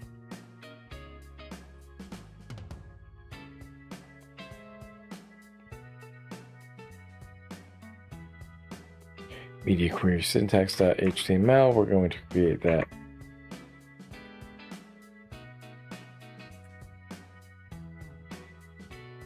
That file, we're going to touch that file, touch it, and we're going to open it up. So we can open it up just by going like that, media query syntax, open that up. And what we'll do is we'll do a snippet. We'll do snippet, insert snippet, HTML doc, and we'll call this media query syntax. We'll save this. So we have this UTF-8, we have the HTML, we gotta maybe set the class. It's gonna be Node.js. Node.js at all, lang is equal to English. How do I get this to not do that? That's what I wanna find out. Really quickly, how do I make,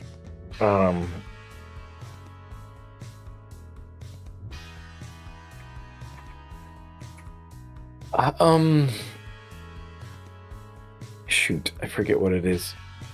What language server are we actually using?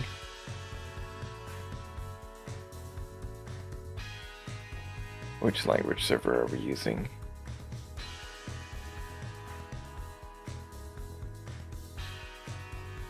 IntelliSense. I think it's IntelliSense.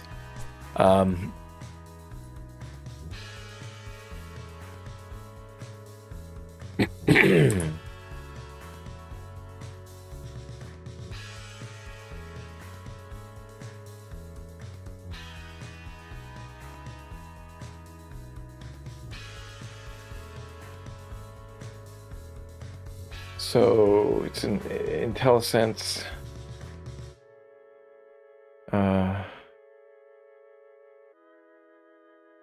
When you hit that one, I automatically insert another one over. No, I don't want that. Like, I want that. I just don't want editor auto closing to. How about editor auto opening? Let's try to find that auto opening.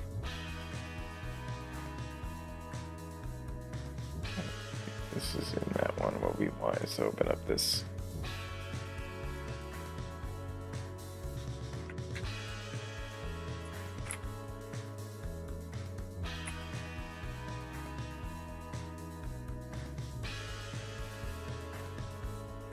It's not auto closing quotes.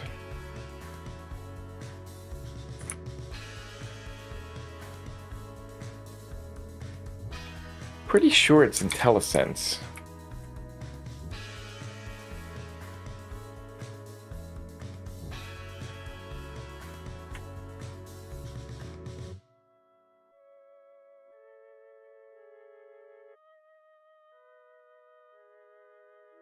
This is it. Creation of quote.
Okay, so we're looking at media query syntax here.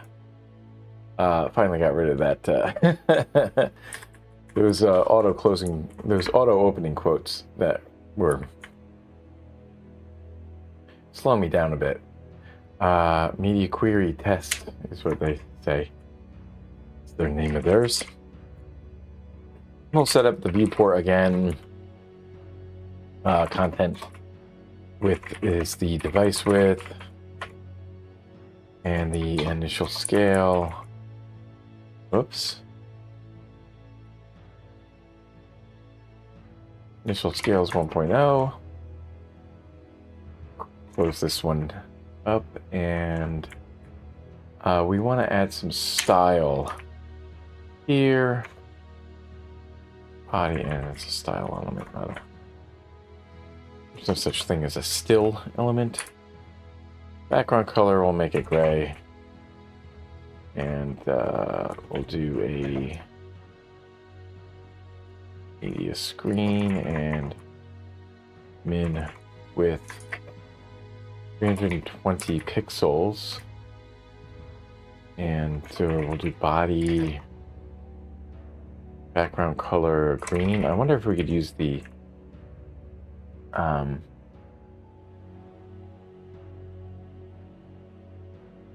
interesting. Okay, we'll try this out. Let's go live with this first and see if there's a difference here. So if I like change the size of it, does it automatically adapt, or does it have to be reloaded?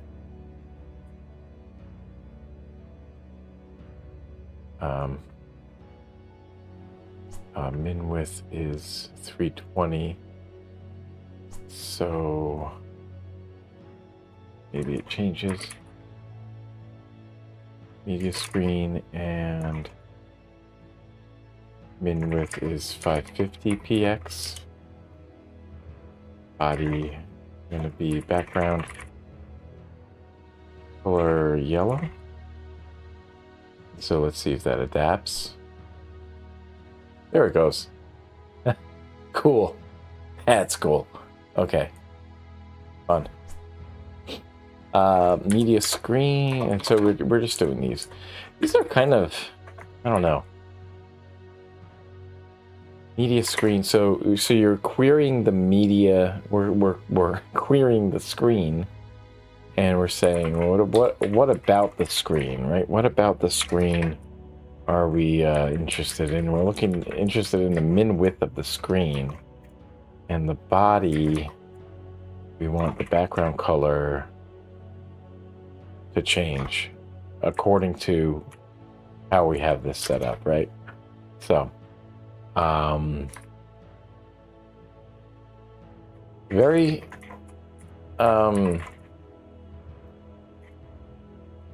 verbose here with having to put all these, select the body element, background color red, and all that stuff, but that's the way it is, I guess. And so we have everything else is set there. So when I open this all the way to yellow, orange, red, and it's updating automatically. And apologies, I should probably not do it that fast if there's flashing lights. Should go slower. So we're changing the size just generally and moving that down. So it's interesting. That's very cool. That is very cool. So we'll copy and save that into a new file, or if you have downloaded the code for a book, you can find it as that. So now open the file in a browser and resize the window. The background color of the page will vary depending on the current viewport size. A default color is defined first outside of a media query. Then when any of the media queries are true, the styles inside the media query overwrite the default.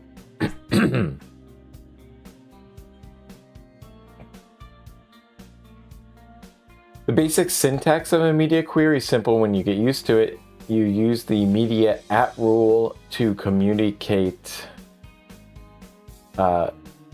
a media query and then write the media test in parentheses. And the test must pass in order for the styles within the curly braces to apply. Obviously, that's,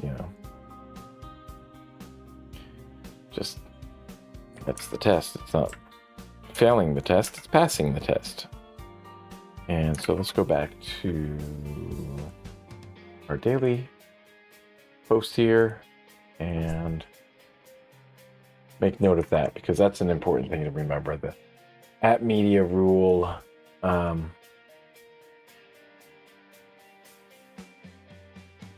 communicate a media query and then write the media test in parentheses.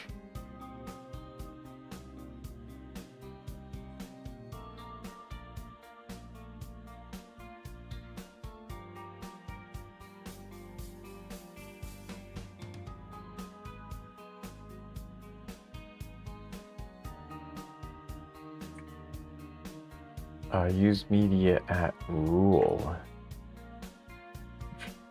Okay, so use media at rule. There we go. Communicate a media query and then write the media test in parentheses. So a default color is defined first outside of a media query, then when the media, right, okay, so we already read that. Okay, let's go back down to, you can write media queries and links in HTML to load particular style sheets if the media query passes. You can write media queries on CSS at import at rules to determine which style sheets should be imported, and you can also write media queries directly into a CSS file to determine which rules should be applied on the basis on which media queries resolved true. And let's take a look at each in turn. Media queries and link tags.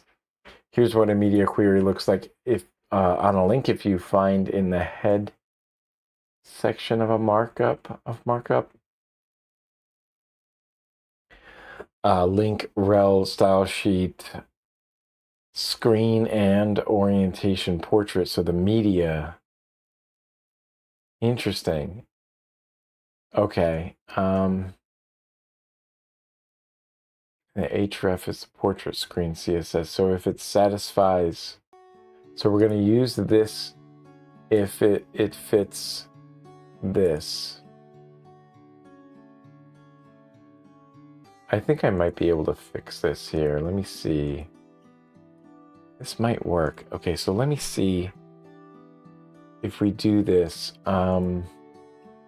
Linking a style sheet. So let's do some text. So the text,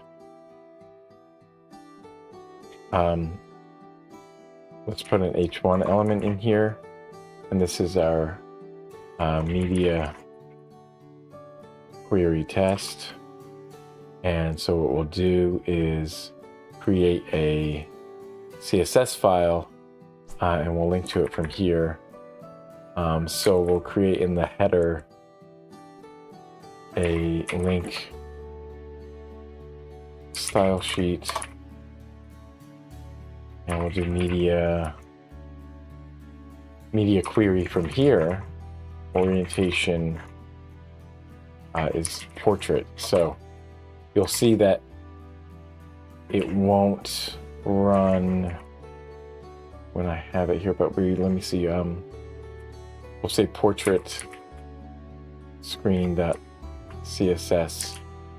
We'll change that. And so what I'll do is we'll try to open this up. So I'll make sure that we're querying from here. Open that up. We're going to create the file. And what I'm going to do is on the body, or on the H1 element, what we're going to do is we're going to change the color, and we're going to change the color to maybe a white color, and we'll see that. So it says portrait here, even though I don't know if that's true, right? So if the portrait is here, oh, wait. So we're out here, and it's in portrait. But if I come over to here, oh, in there, it's not in, it's in portrait that way. If I go over to here, come over to here, over to the right side here. And, oh, okay, so that's in the way. That sucks. Okay. Well, let me see. So it's in landscape mode here, but it's in portrait there. Landscape, portrait, landscape, portrait, landscape, portrait, landscape, portrait. I'm not doing anything else. The CSS is handling that. That is so cool. That is nifty. That is very cool. And we'll just put this right over here.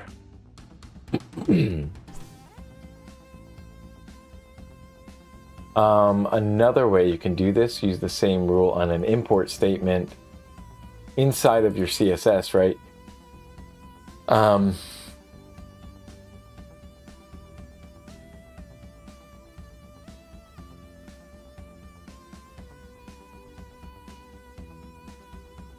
URL, screen, and orientation. So if I did it like this, so inside of the style here, we could do it here.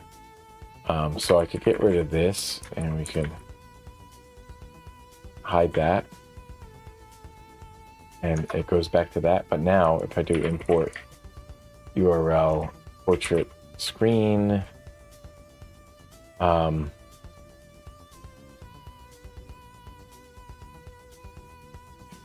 and orientation portrait. There it goes.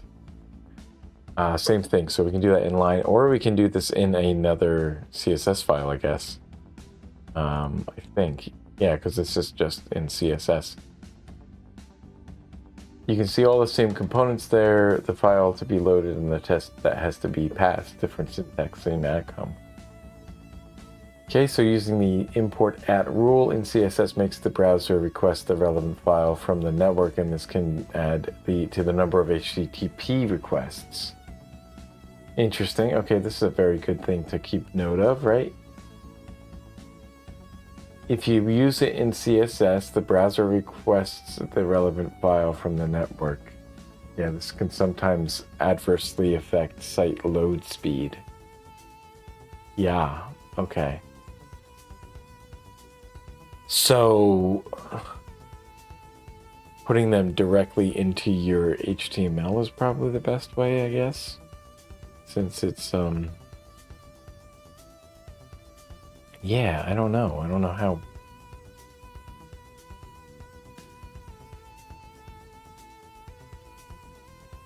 Yeah, that's an interesting thing to think about.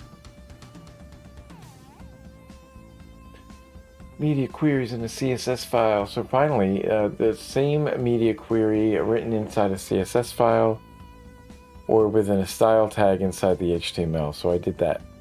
We did that already. We did stuff like that already. So inverting media query logic. It's possible to reverse the logic of any media query expression by adding not to the beginning of the media query, not screen. For example, the following code would negate the result in our previous example, loading the file for anything that wasn't a screen with a portrait or orientation. So that's interesting to me that you prepend not to this rather than putting it on the rule here, right? Because you have the at media, and then I get the rule is screen and, oh, okay, I see. Yeah, that's interesting. Still, I would think that it would be screen and not orientation portrait, right? That seems like, right? Not, it seems like you're negating screen in this.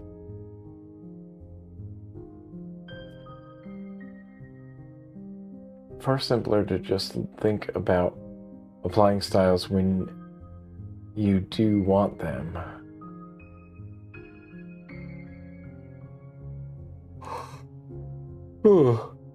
This way you can stick to writing the most terse and simplest forms of media queries.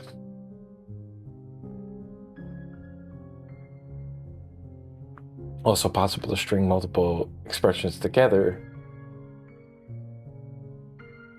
So you can extend this as min width. You know, you can add as min width is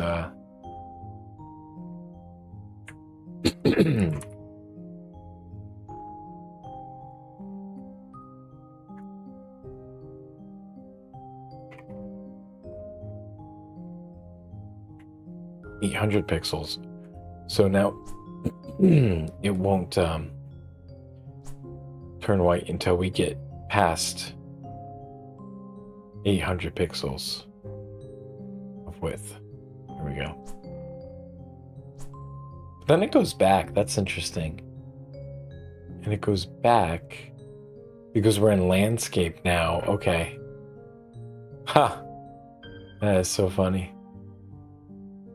Now we're in landscape. We're in portrait still. We're in portrait still, but we're not at 800. Now we're in portrait and 800. Now we're in landscape. And above 800. Very cool.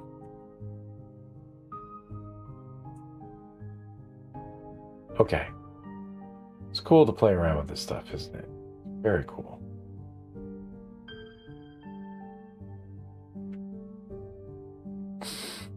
So we could also have a list of media queries. If any of the listed queries are true, the file will be loaded. If none are true, it won't.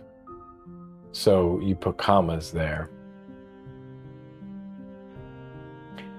There are 2 points to note here. Firstly, a comma separates each media query, effectively acting like an OR command. Secondly, you'll notice that after projection, there is no trailing and or feature combination, feature value combination in parentheses. That's because in the absence of these values, the media query is applied to all media types. In our example, the styles will apply to all projectors. Should be aware that you can use any CSS length unit to specify media queries. Pixels are the most commonly used, but EMs and REMs are equally valid and applicable. It's interesting.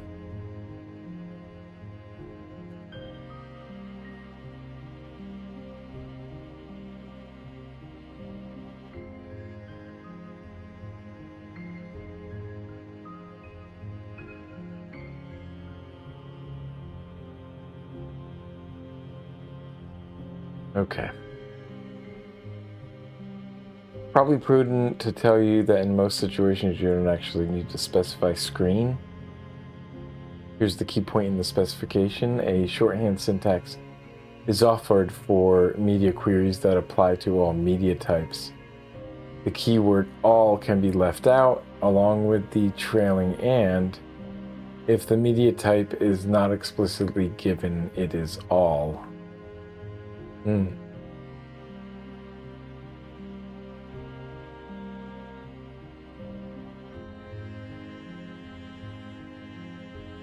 gonna copy that, put that down in our notes here.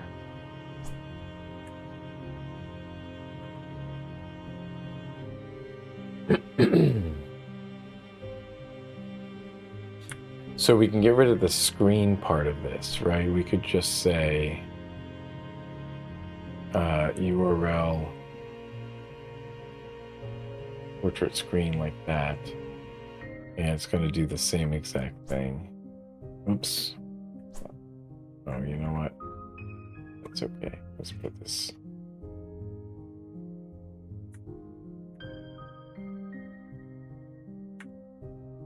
What?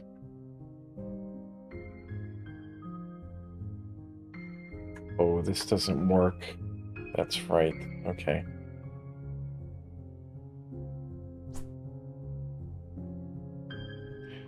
Okay.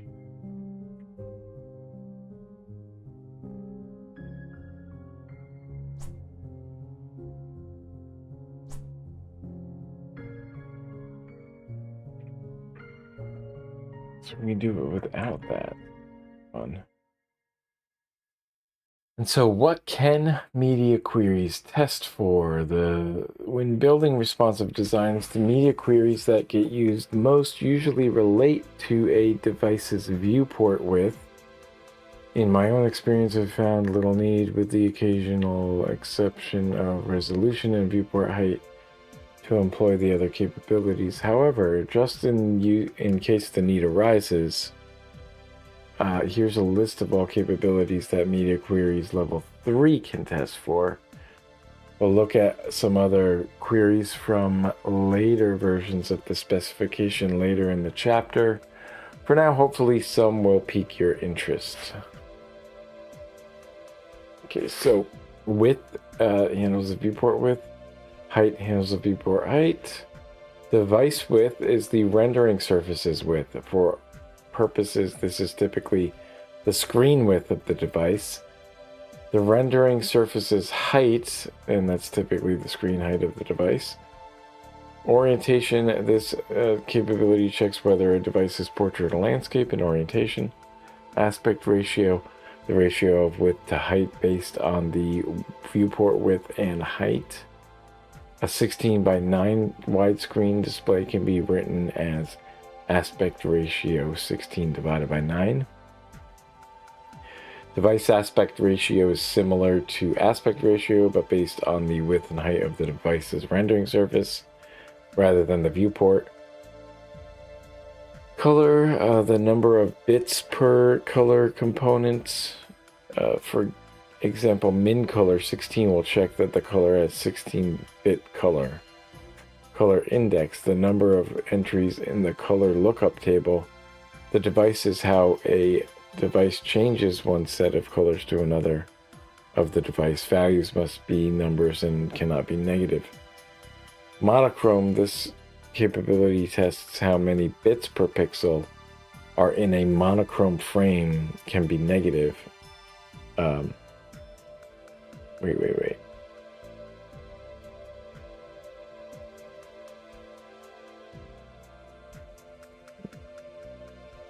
Are in a monochrome frame buffer.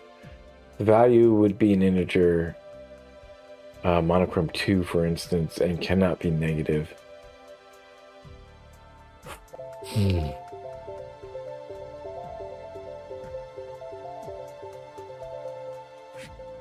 Resolution is a capability that can be used to test screen and print resolution. For example, min resolution 300 dpi can also accept measurements in dots per centimeter. For example, min resolution 118 dots per centimeter, dpcm.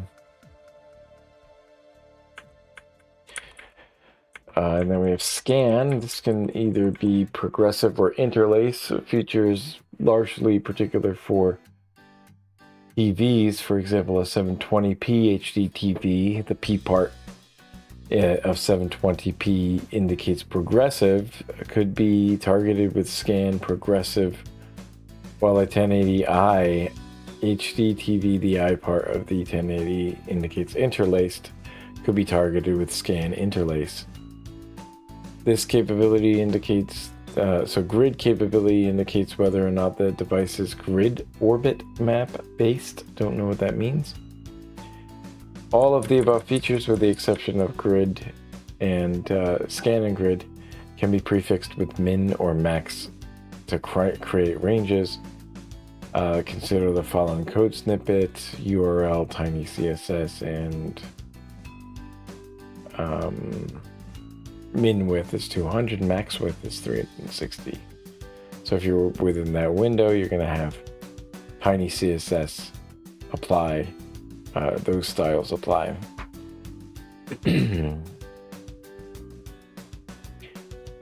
And then there are some features that are deprecated in CSS Media Queries Level 5. The draft specification for media queries level 5, which is in turn consumed. The media queries level 4 draft deprecates the use of a few features, most notable device height, device width, and device aspect ratio. Support for those queries will remain in browsers, but it's recommended you refrain from writing any new style sheets that use them. Okay, and I think we are done for today. So we're up to using media queries to alter design. We did the media query syntax, so let's do a review. And we will commit our changes here. First off, I'm just going to add the settings. It's not important, but I just want to get the oh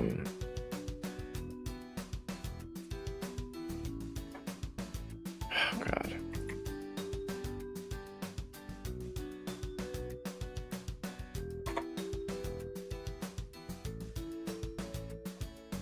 Okay.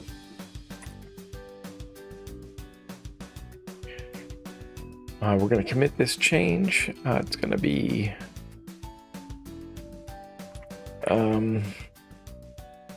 remove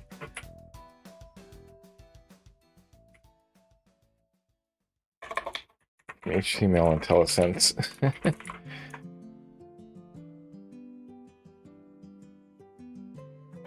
And we're going to add this folder. We have media query syntax and portrait screen.css. What we'll do is we will commit those changes. We'll call that media query syntax. And that is RWD. Page 77 is where we leave off. And now we're going to check out or switch to our main branch. Take a look at that branch and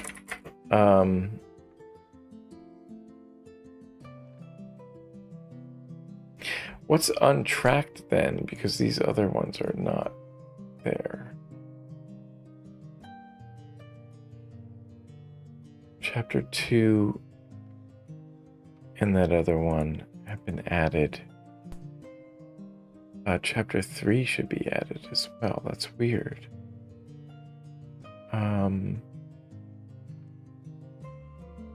So those are there. That's really weird. What we want to do is to merge, and we want to squash the commits from day 7. So what I'll do is I'll actually go, we'll CD back up to there.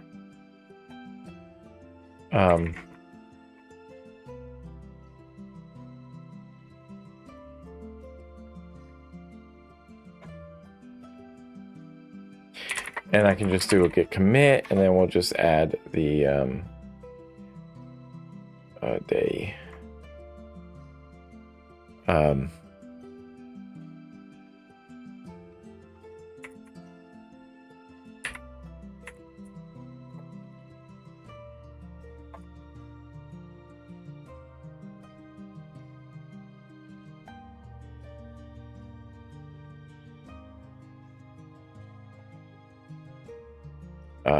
Escape, and then we can write and quit.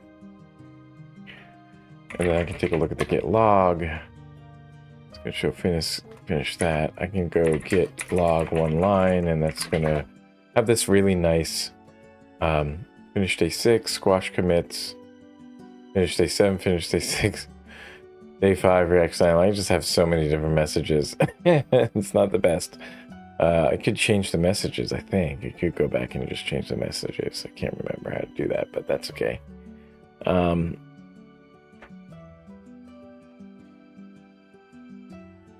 Yeah. That's fun. It's fun. Fun stuff. So we're done with chapter 7, day 7 there. Now we are ahead by 1, so we're going to git pull. Hopefully nothing happens here, because that would be bad. And then we're going to push the origin main. Push to the origin. And then the main. And there we go. And that's nice. It's very, very nice. And we can check out our...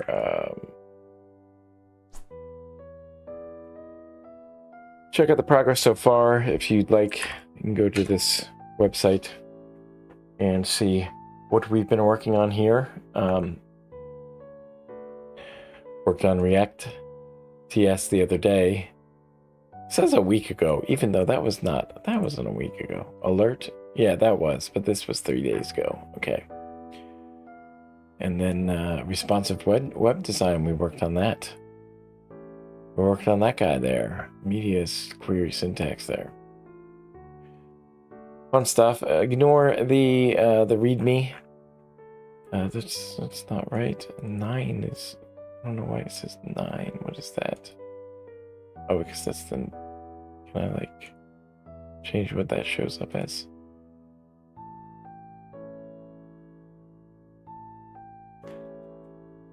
Okay. There you go. Here's that stuff.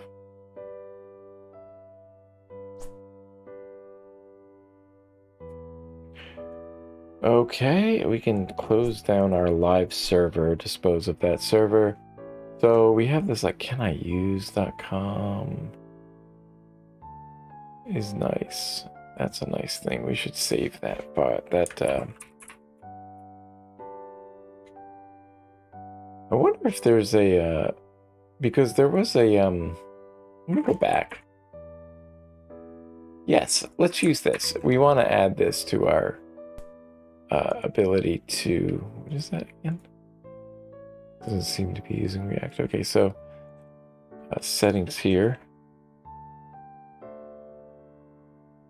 Oh, somebody just got rated here. Okay. And we want to change the search, I think. And I can add search engines, search things here. Yeah. I want to add a search to can I use? So we're going to use, what is this called actually? Can I use? That's what it is. Okay. We'll do this and continuing query. So you put the S there and then the optional keyword, which will do can I use? At. Can I use?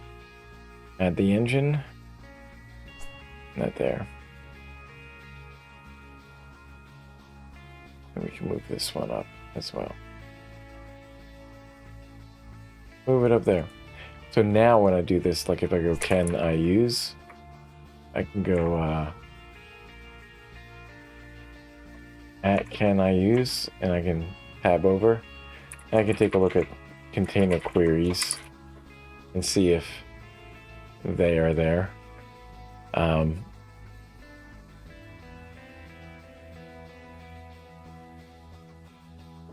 Anchor position container queries.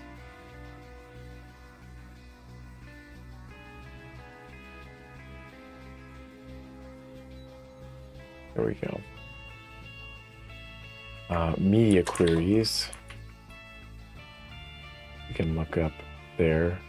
So we were able to use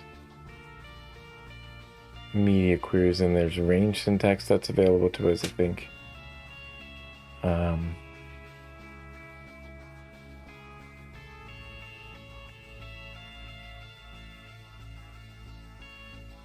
Okay. These newer versions are available. Okay. So available for most of the things here.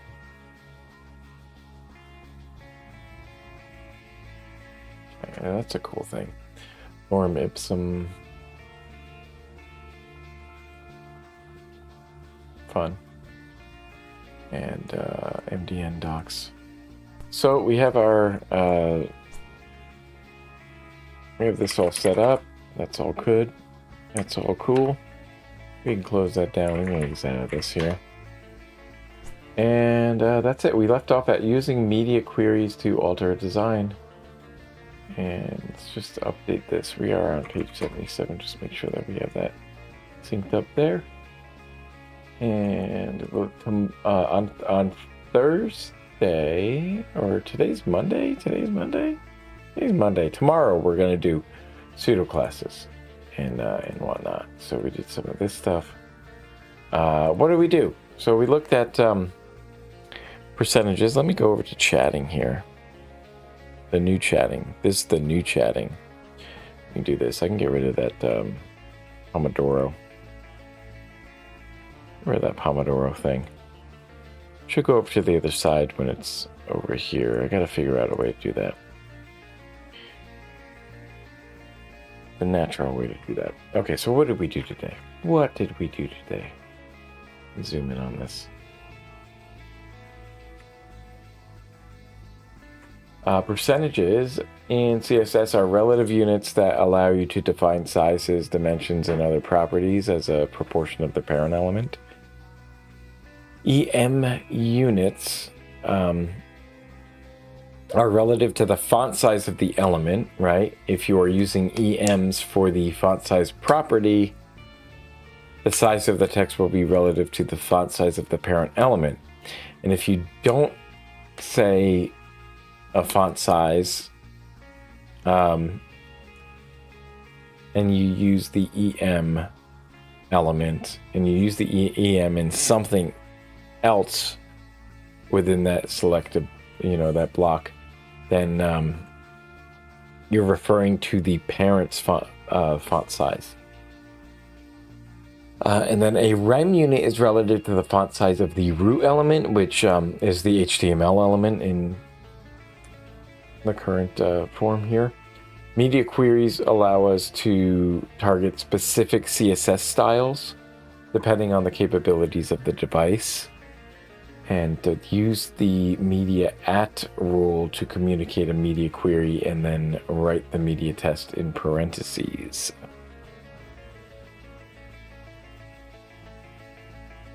Yep, so we learned about media queries. Okay, a shorthand syntax is offered for media queries that apply to all media types. The keyword all can be left out, along with the trailing and. For instance, if the media type is not explicitly given, it is all.